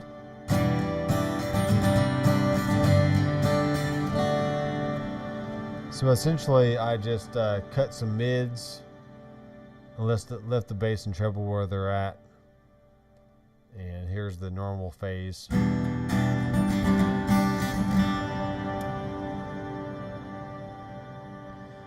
Francis, I have tried acoustic IRs, and I don't have any on this gig board, but I bought some. I bought some a few years ago, and I didn't really see the point.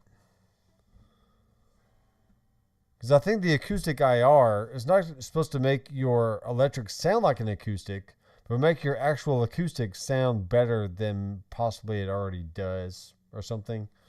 So it's like if you bought the pack from that company, which I can't remember, that has all the violins and cellos. I would not put a cello IR into your electric guitar rig and expect your electric guitar to start sounding like a cello. It's just not how it works. It's supposed to take whatever you already have and just make it sound better, either by EQ or some kind of room correction, something, or I don't know. It's just strange.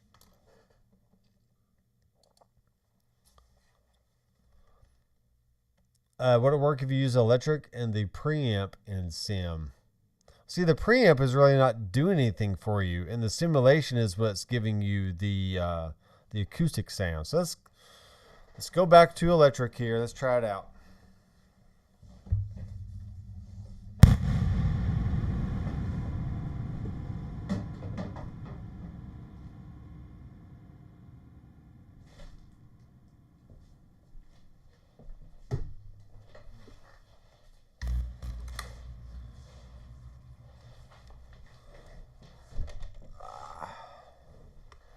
All right, here's the Reverend Pete Anderson Telecaster. So that sounds like an electric guitar with the mids turned down.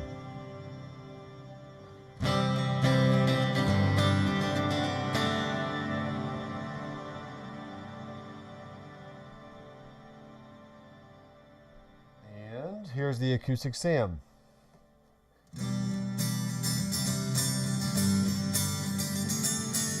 Very thin, very tinny. It just doesn't sound like an acoustic. I mean, it sounds close, but it's not exact. Let's give it more body, more level. Bring the tone down a little bit.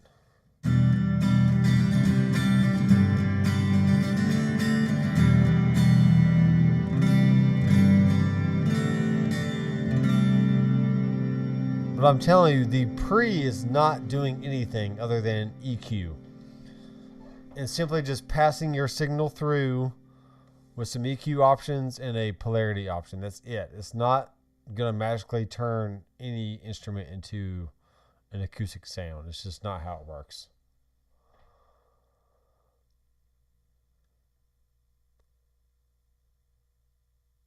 Yeah. Go update that MX5.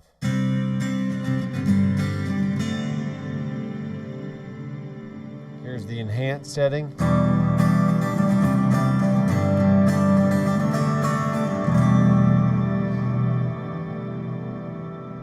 And here's piezo.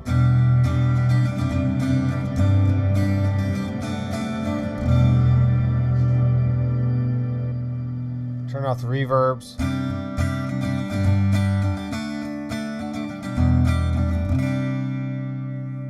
then turn on the acoustic pre. And let's put the pre after.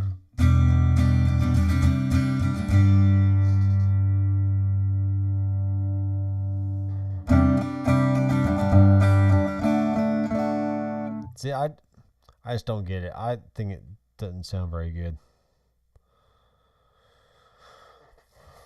An acoustic guitar, I mean, electric guitar was just not meant to sound like an acoustic. Well, it doesn't have that warm, like mic'd up sound that you get from an acoustic guitar. So.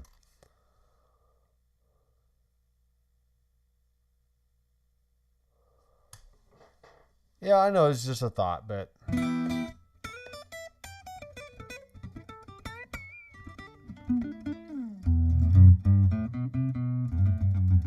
see, that's just on the verge of still sounding like an electric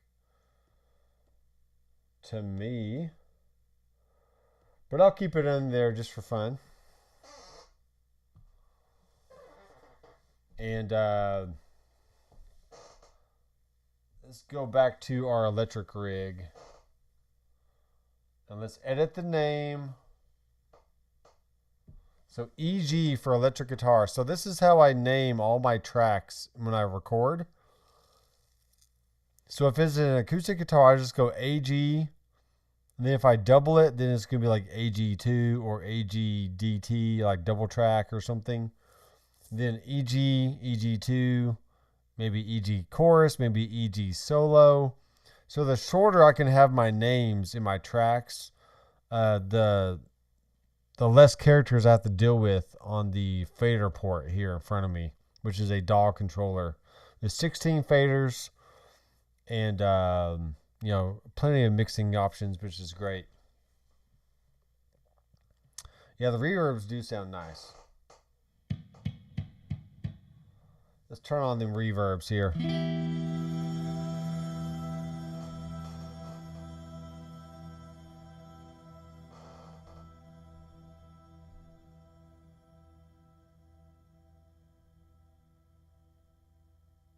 Let's do power chord.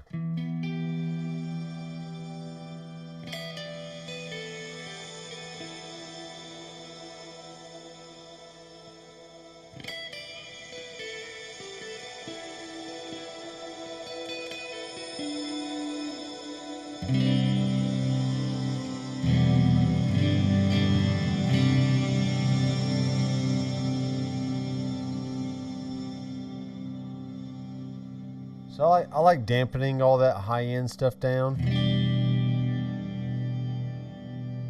You can still hear it in the background. It's just more tame.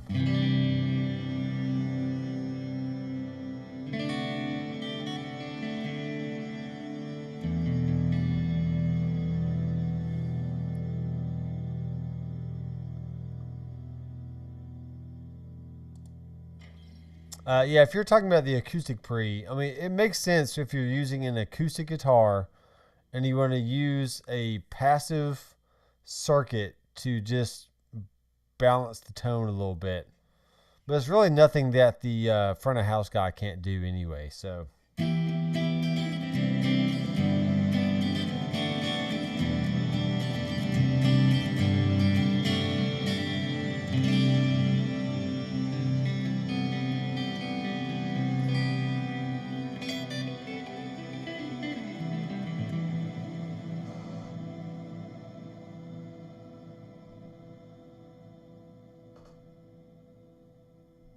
Check the output.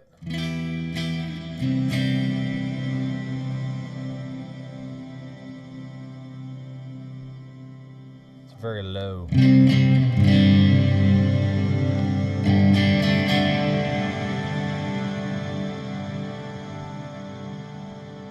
Let's bring it to the angle amp. Do a crunch.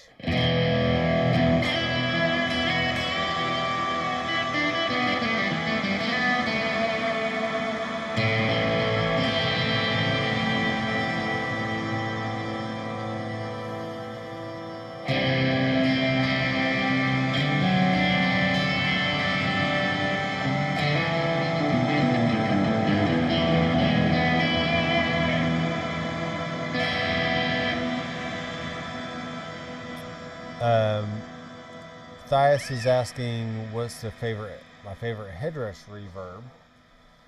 And really, I mean, I like the air verb because it only gives you so many options. But within those options, you have a lot of different variety. So, I mean, any of these are fine. I like, you know, they all sound good.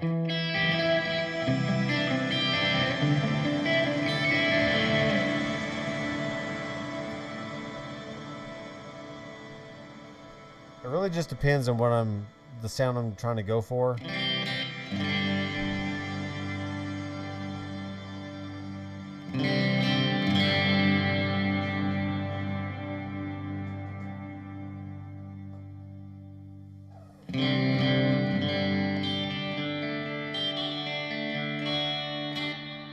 So there's a church sound that has a nice little tail on it.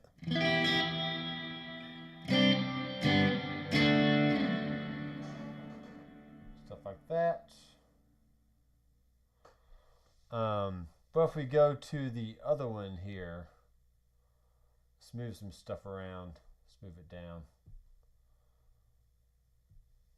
Go to the 11th verb.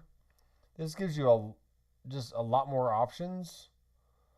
But if I'm doing like a rock or metal kind of thing, see here's Francis' verb, which he likes the medium plate.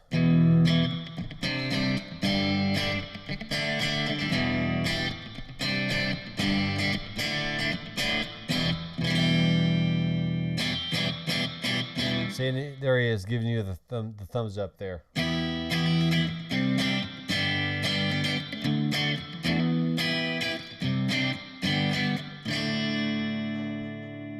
You can make it really long.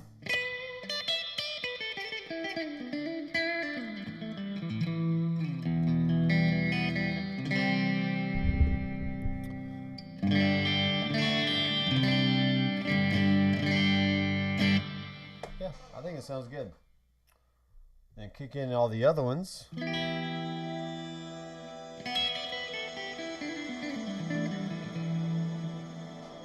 Okay. Blues Driver.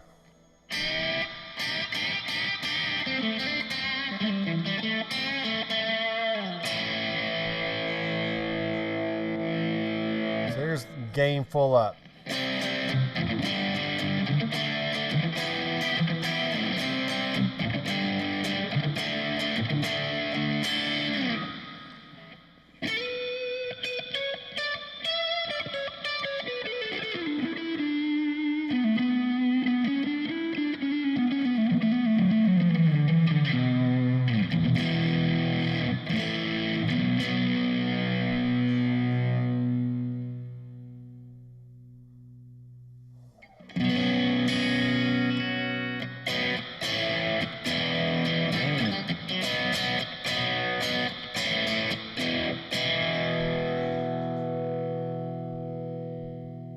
All right, I'm really just dialing in things at this point, and something about that sounds weird to me.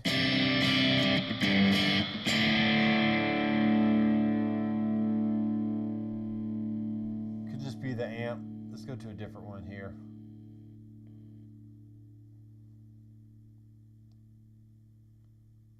Let's go to a Princeton Reverb.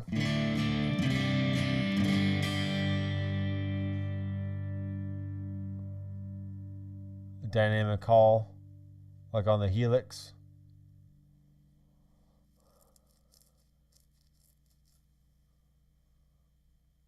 Now that's cool. So if you're already in a room, this is a good lesson here. So if you're already in a room with lots of reverb, you shouldn't be adding tons of reverb in your signal chain, okay? It sounds fine when you're at the house, just kind of playing around in your room or jam room, recording studio, whatever you have.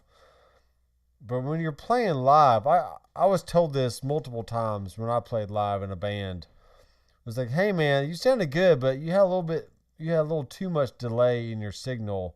It was just muddying everything up. So when it comes to effects, you really need a lot less than you think you do. And so I totally agree with Mike here. that, what am I doing?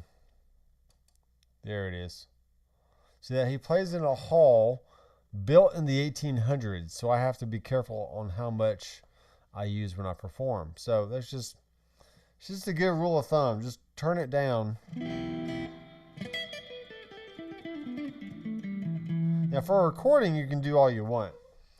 And if you know you're going to be in an intimate setting that you can stand to have a little bit more reverb, then that's fine.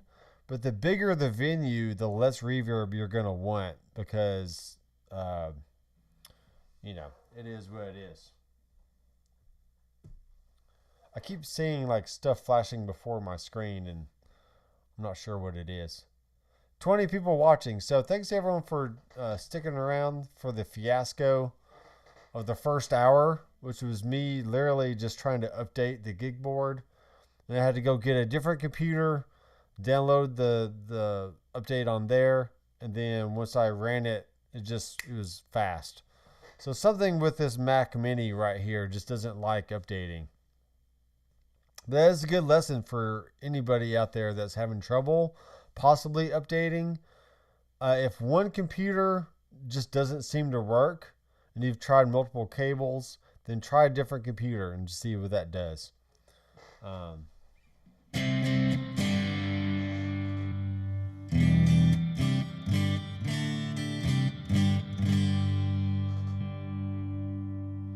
Let's see what happens if we put a tube screamer in front of this, like so.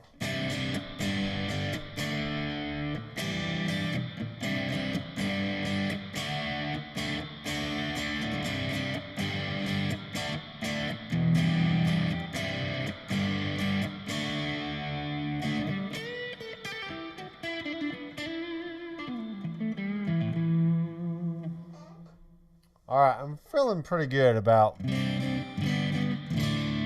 blues driver here.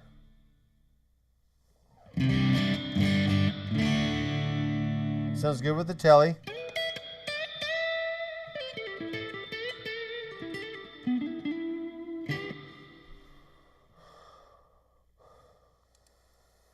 Let's see here. Do you have some tip to set up a reverb with a minimal tone color change on tone? I've been trying to create a reverb like the Amplitude digital reverb, but I can't. I would just bring down the tone. If you feel like it's too much, just bring the tone down so it's a little more hidden away there.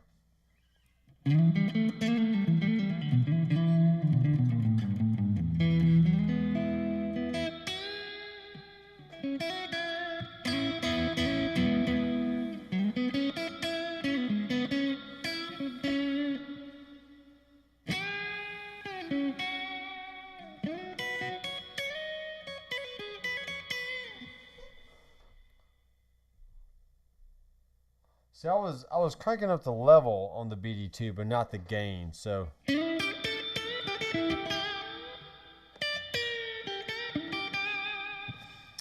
what video was I watching the other day? I was watching something about this guy dialing in dirt tones, and he was like, don't crank the gain, crank the volume of the pedal first. And then if you need more gain, you can do that. But essentially, turning up the volume pushes the front end of your amp more, which drives it into overdrive or distortion, whatever you want to call it. And it's more, I think it's more of a natural sound. So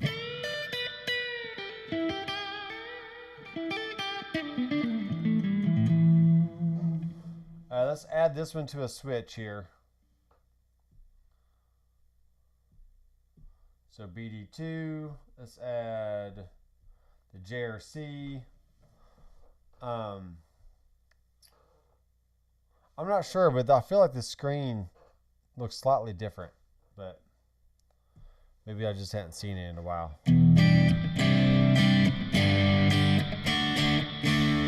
So that's a totally drastic sound versus having the level down and the gain up.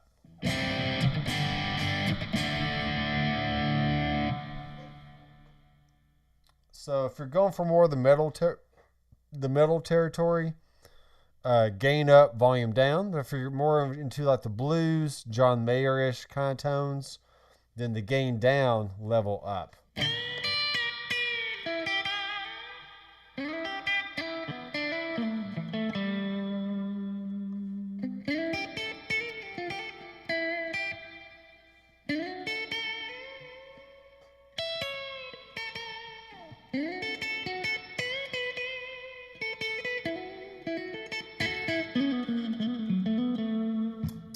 Let me play something from my website here. Let's go to podia.com. I finished up today the rest of the backing tracks for March. So I have a backing tracks course I'm doing this year that is one backing track every Friday, but I'm already caught up for the rest of March, so I'm kind of getting ahead of myself. But so this is for anybody that wants a good way to practice different chord styles, different tempos, but they're not really sure where to, like, who to play with or what to play. This is a one-time $20 fee, just like the HTS rigs are, and you can get all the backing tracks for the rest of the year. So it's a yearly fee. It is yearly versus the Headrush HTS rigs, which is a one-time lifetime membership of $20. It's stupid cheap. If you want to help support the channel, just go buy the HTS rigs course, and you can download all the rigs that I've made in these live streams. That's a huge help if you want to do that. But let's go to this happy major and F thing. Let's see what happens here.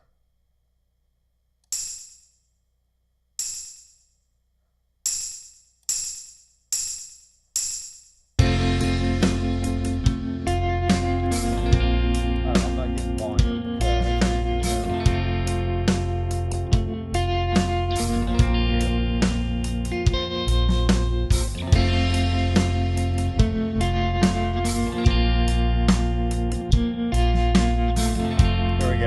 Here we go. Let's do some blues stuff in F.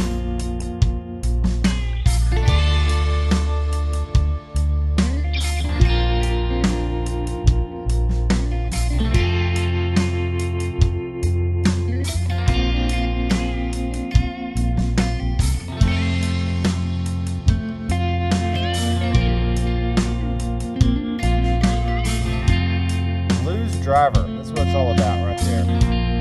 Here's the website, by the way.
Turn up the amp just a little bit.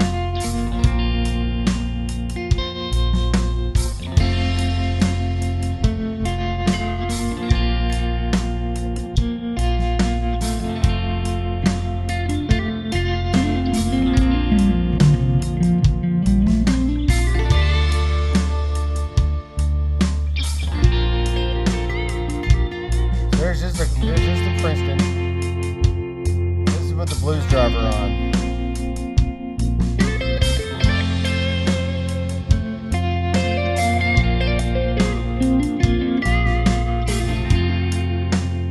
Yeah, so it's more like a clean boost. That's what he is saying.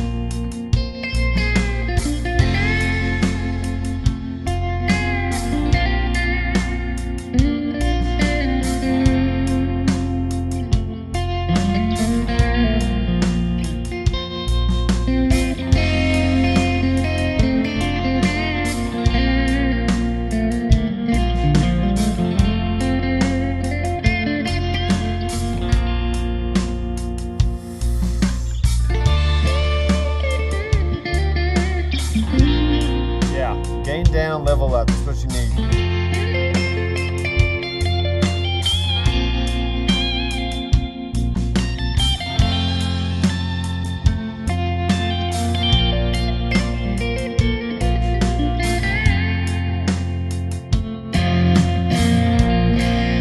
Still drives a little bit.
Up just a little bit on the blues drive.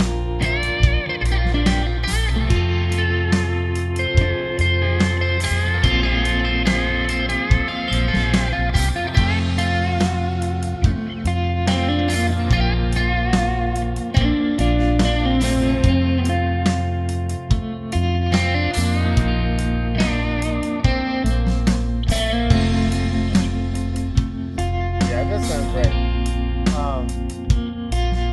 I just think once you crank the gain, it gets more like the metal territory.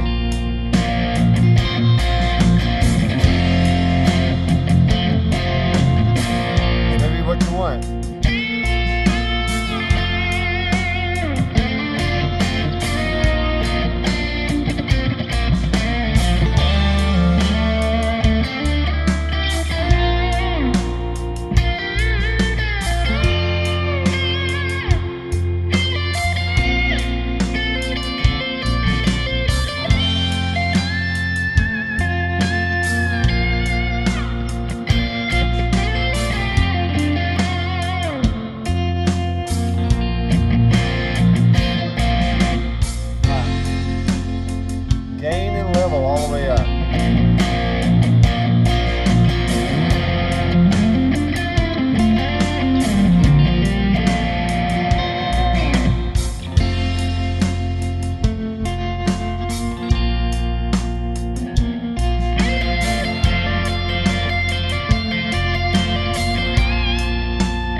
man.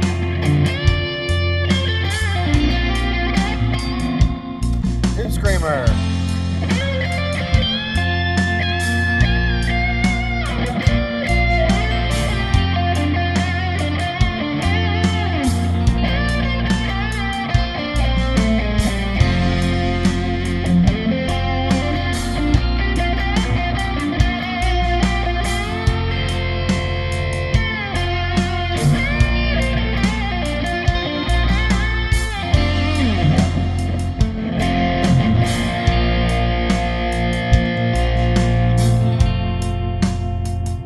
Back down.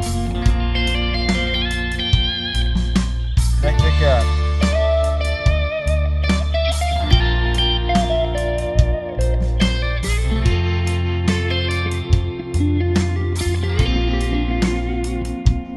Tube Screamer.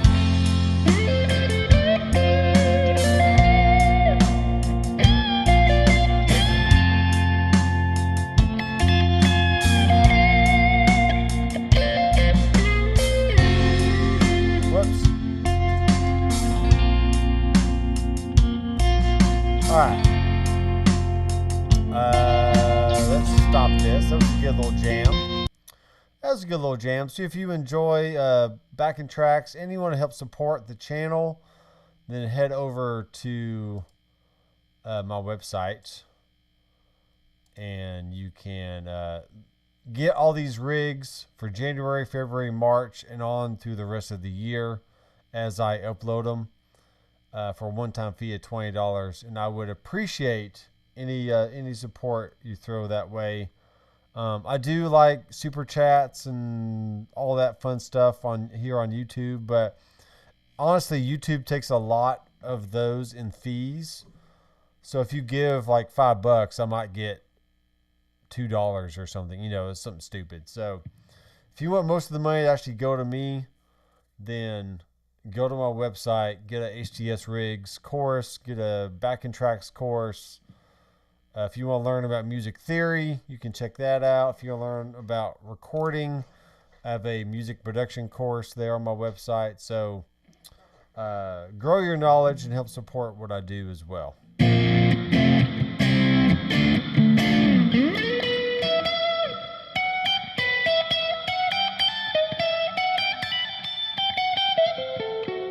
Yeah, plenty of gain. Now, somebody up here was asking, why don't I broadcast in stereo? Well, I am actually monitoring in stereo, but I'm going out of an aux end. So that's probably why you're not hearing it in stereo. But I might be able to change that, possibly. I might be able to change that. Huh. See, my outputs are mono left and right. Let's see here.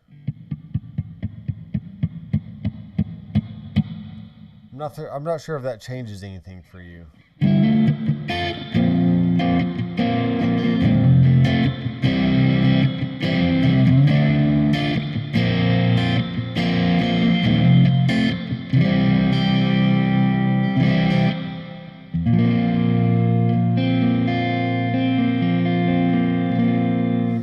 I am set to recording and not live streaming, so let me do that. Changes anything.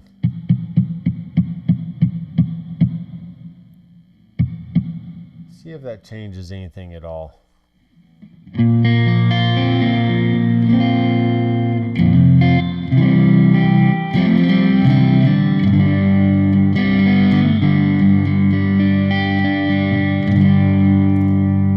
Should be going out virtual 1 and 2.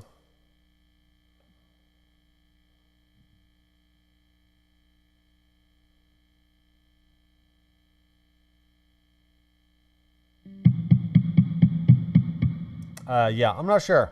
I'll have to check on that. See if it actually is stereo. I'm hearing it stereo on my end, but if it's not on your end, then I need to work on that. Yeah, Louis says, let's go back to a different view here. So it's funny how they always called it blues driver, but the pedal has always been practically a full-blown distortion pedal. I agree.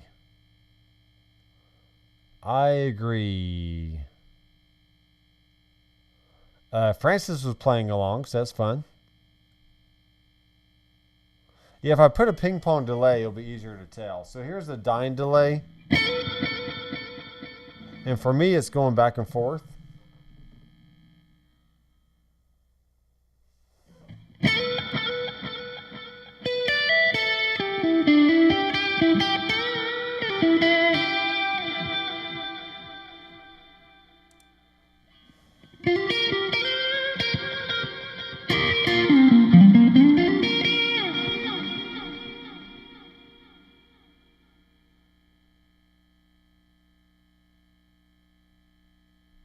Default stereo.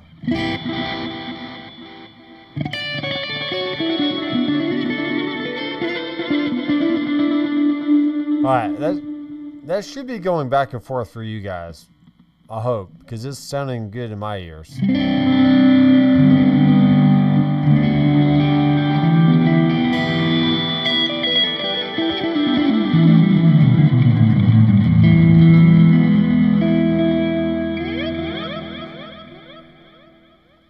Alright, we've been streaming for a very long time, and we still got 15 people watching, so I'm amazed at that. Still in mono, okay. Let me try this.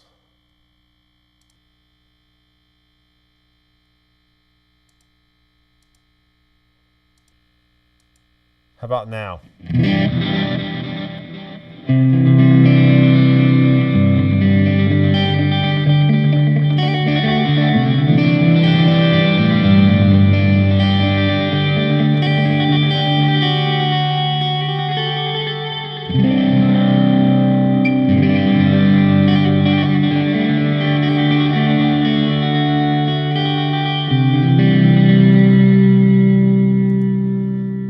Let's try this. Monitor left and monitor right. All right, check it now.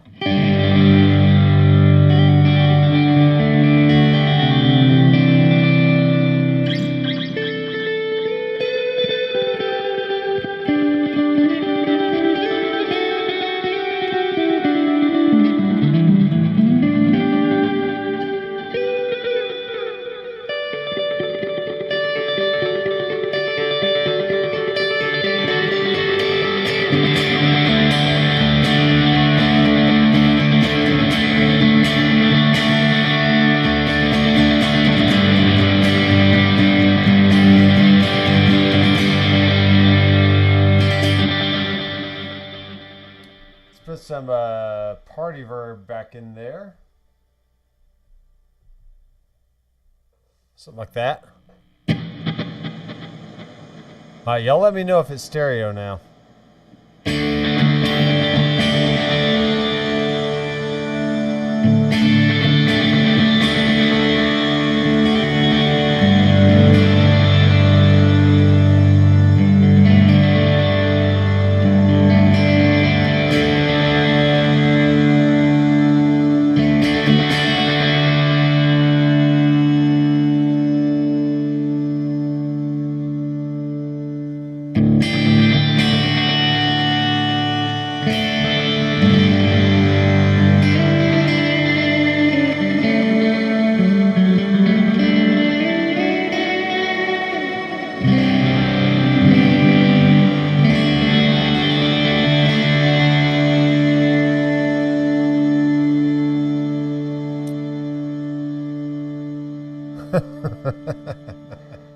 It all sounds the same to Mike, so it's not a big deal.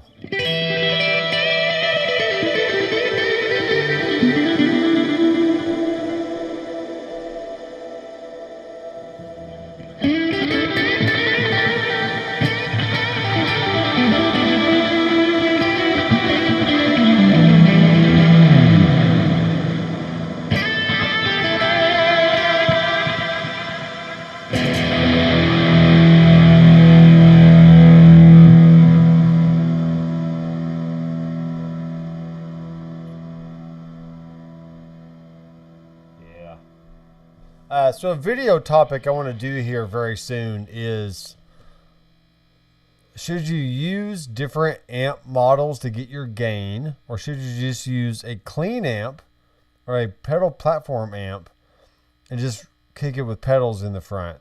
So I'm thinking that, like, you know, we could have clean, right?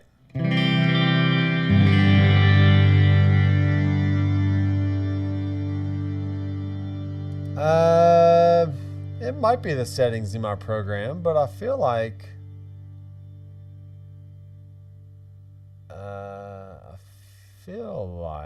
let's go to preferences here. I don't want to spend too much time on this because it sounds good to me.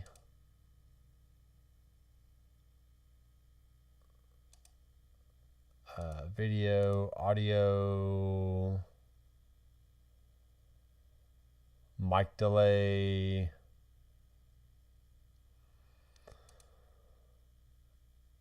I don't know. I'll have to ask about that. So here's the topic I want to cover in a near future video. Clean amps with dirty pedals, or a dirty amp with like some kind of boost in front of it for like a lead boost or something. Because I feel like, let me switch guitars real fast again.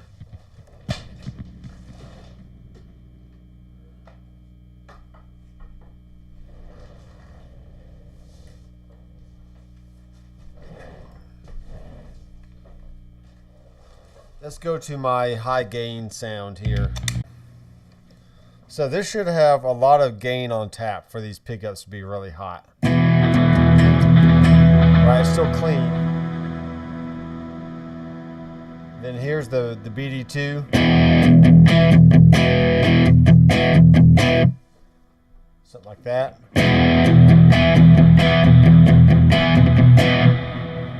And then kick on the tube screamer.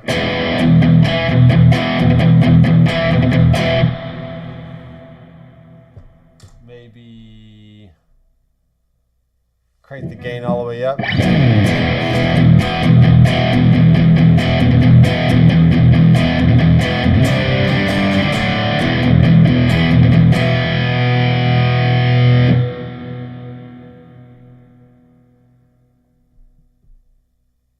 All right, now I'm going to bring in a heavy amp.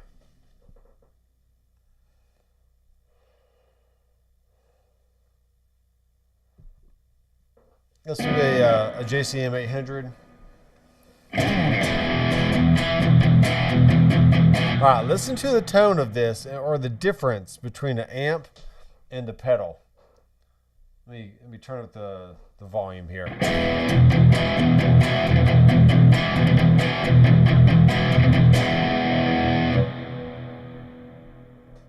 Versus this.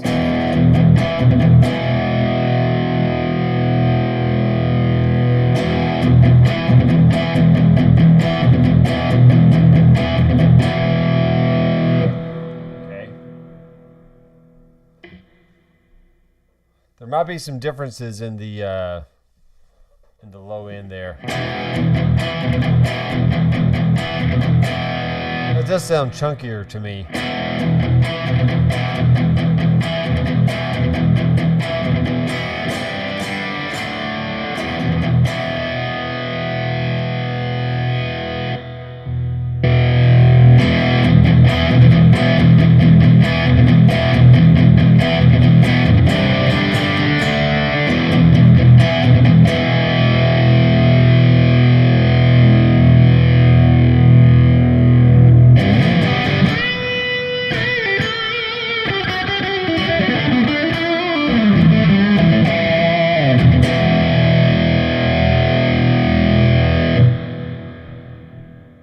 Or the JCM 800.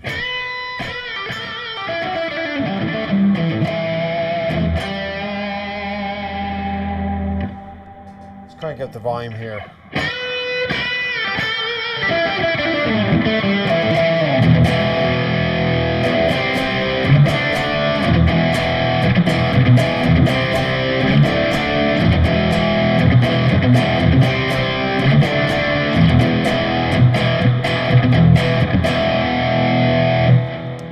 I do like that sound.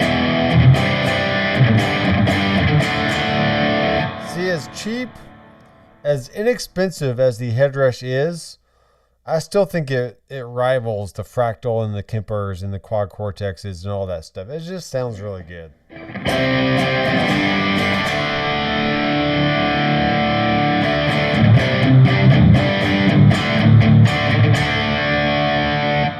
It still sounds good to me.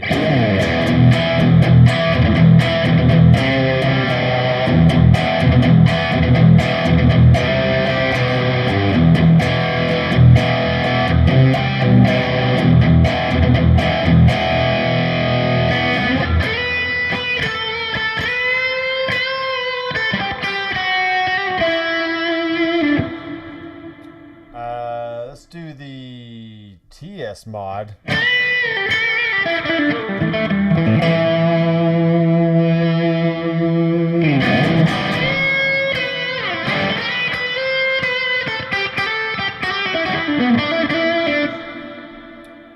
And back to bass mod.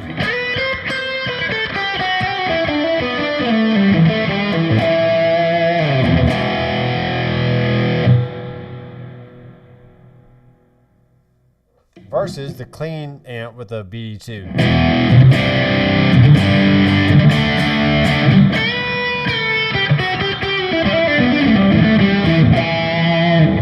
So I feel like the feel of the tightness of the low end is not there with the pedal, but it is there with the amp. But tonally, I think they're very, very similar. Someone from Germany, Sonke from Germany. Hey, thanks for coming in. It's about morning time for you, I think, over there. You guys are just waking up. Yeah, Headrush sounds great and a great price. This Fractal was not cheap, and I have it so I can test it and do videos with it and stuff. But I mean, for what I do, I don't play out, I don't play in bands. Why do I need to have really expensive like modeling units when the Headrush does great stuff? So I mean, if Tracy Guns uses it night in and night out for his gigs and he plays it live, I mean, that's got to tell you something, that the Headrush can stand toe-to-toe with anything out there. Helix, Kemper, Quad Cortex, Fractal, Boss, whatever. Headrush is right up there with the best of them. So.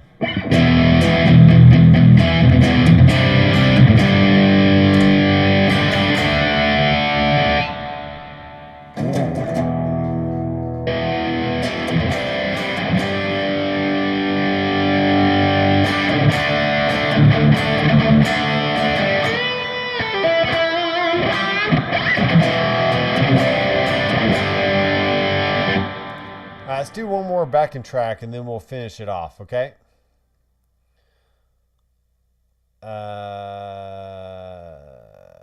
Let's try this, whatever this is.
Well, it's sounding fine to me.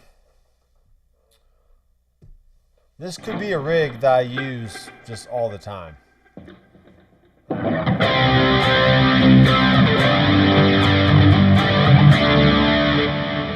Let's go to hardware assign and add that chorus on there. And let's add the delay on there. We should be good to go.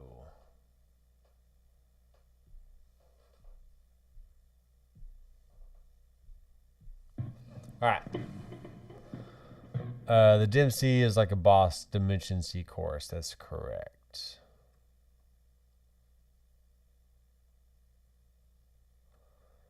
Francis says the Headrush is the best interface, hands down.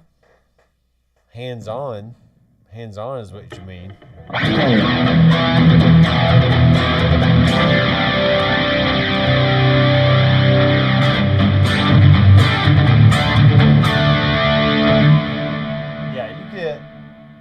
You can get a really great just high gain sound with that pedal.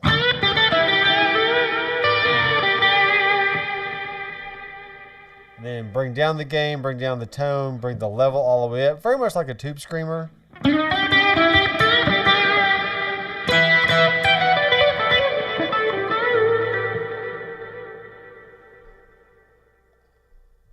Yep, I like it.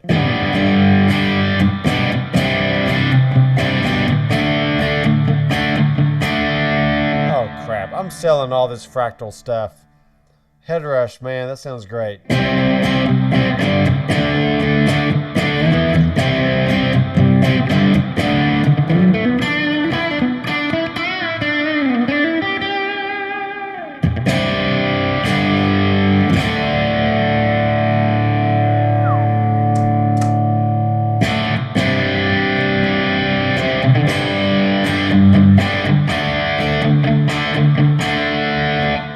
Bring in the tube screamer, which gives it a little more tightness in the bass, in the cojones. Yeah. All right, we've been going for a long time here. I got a few more things to do before I go to bed tonight, so really appreciate all you guys sticking around, especially since past that first hour where I was having all the technical issues. But that'll be a lesson to you. If your main computer is not working and the cable's not working, just switch computers and hopefully it works for you. So appreciate all the suggestions here in the chat. And once again, if you want to support the channel, I have a goal of reaching 20,000 subs by the end of the year. And I just passed 12,000, which means I have a long way to go. But the large majority of people that watch my videos on my channel aren't subscribed. So please hit the subscribe button. And if you want to, hit the bell so you'll be notified whenever I release new videos. And be sure to like and leave comments on my videos so that way the algorithm does whatever it does. And if you want to further help support the channel, go and grab the HTS rigs course on the website, as well as my backing tracks. Doctors prescribed backing tracks, mind you. I prescribe these backing tracks to heal all your ailments. So there you go. My gosh. That just sounds so good. Back to the chorus. All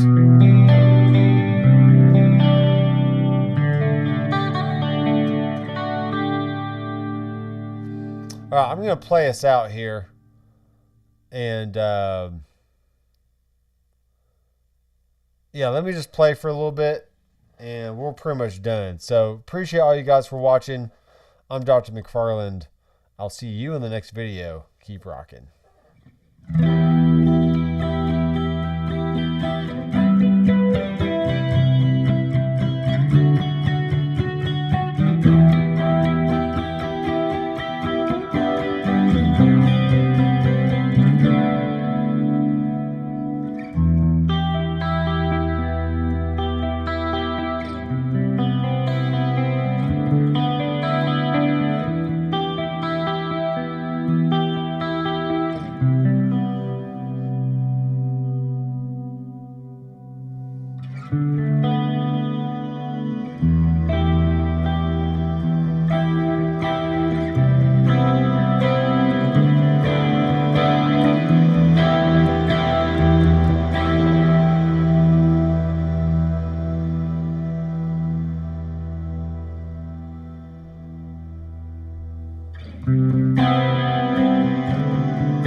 Have a good night, guys.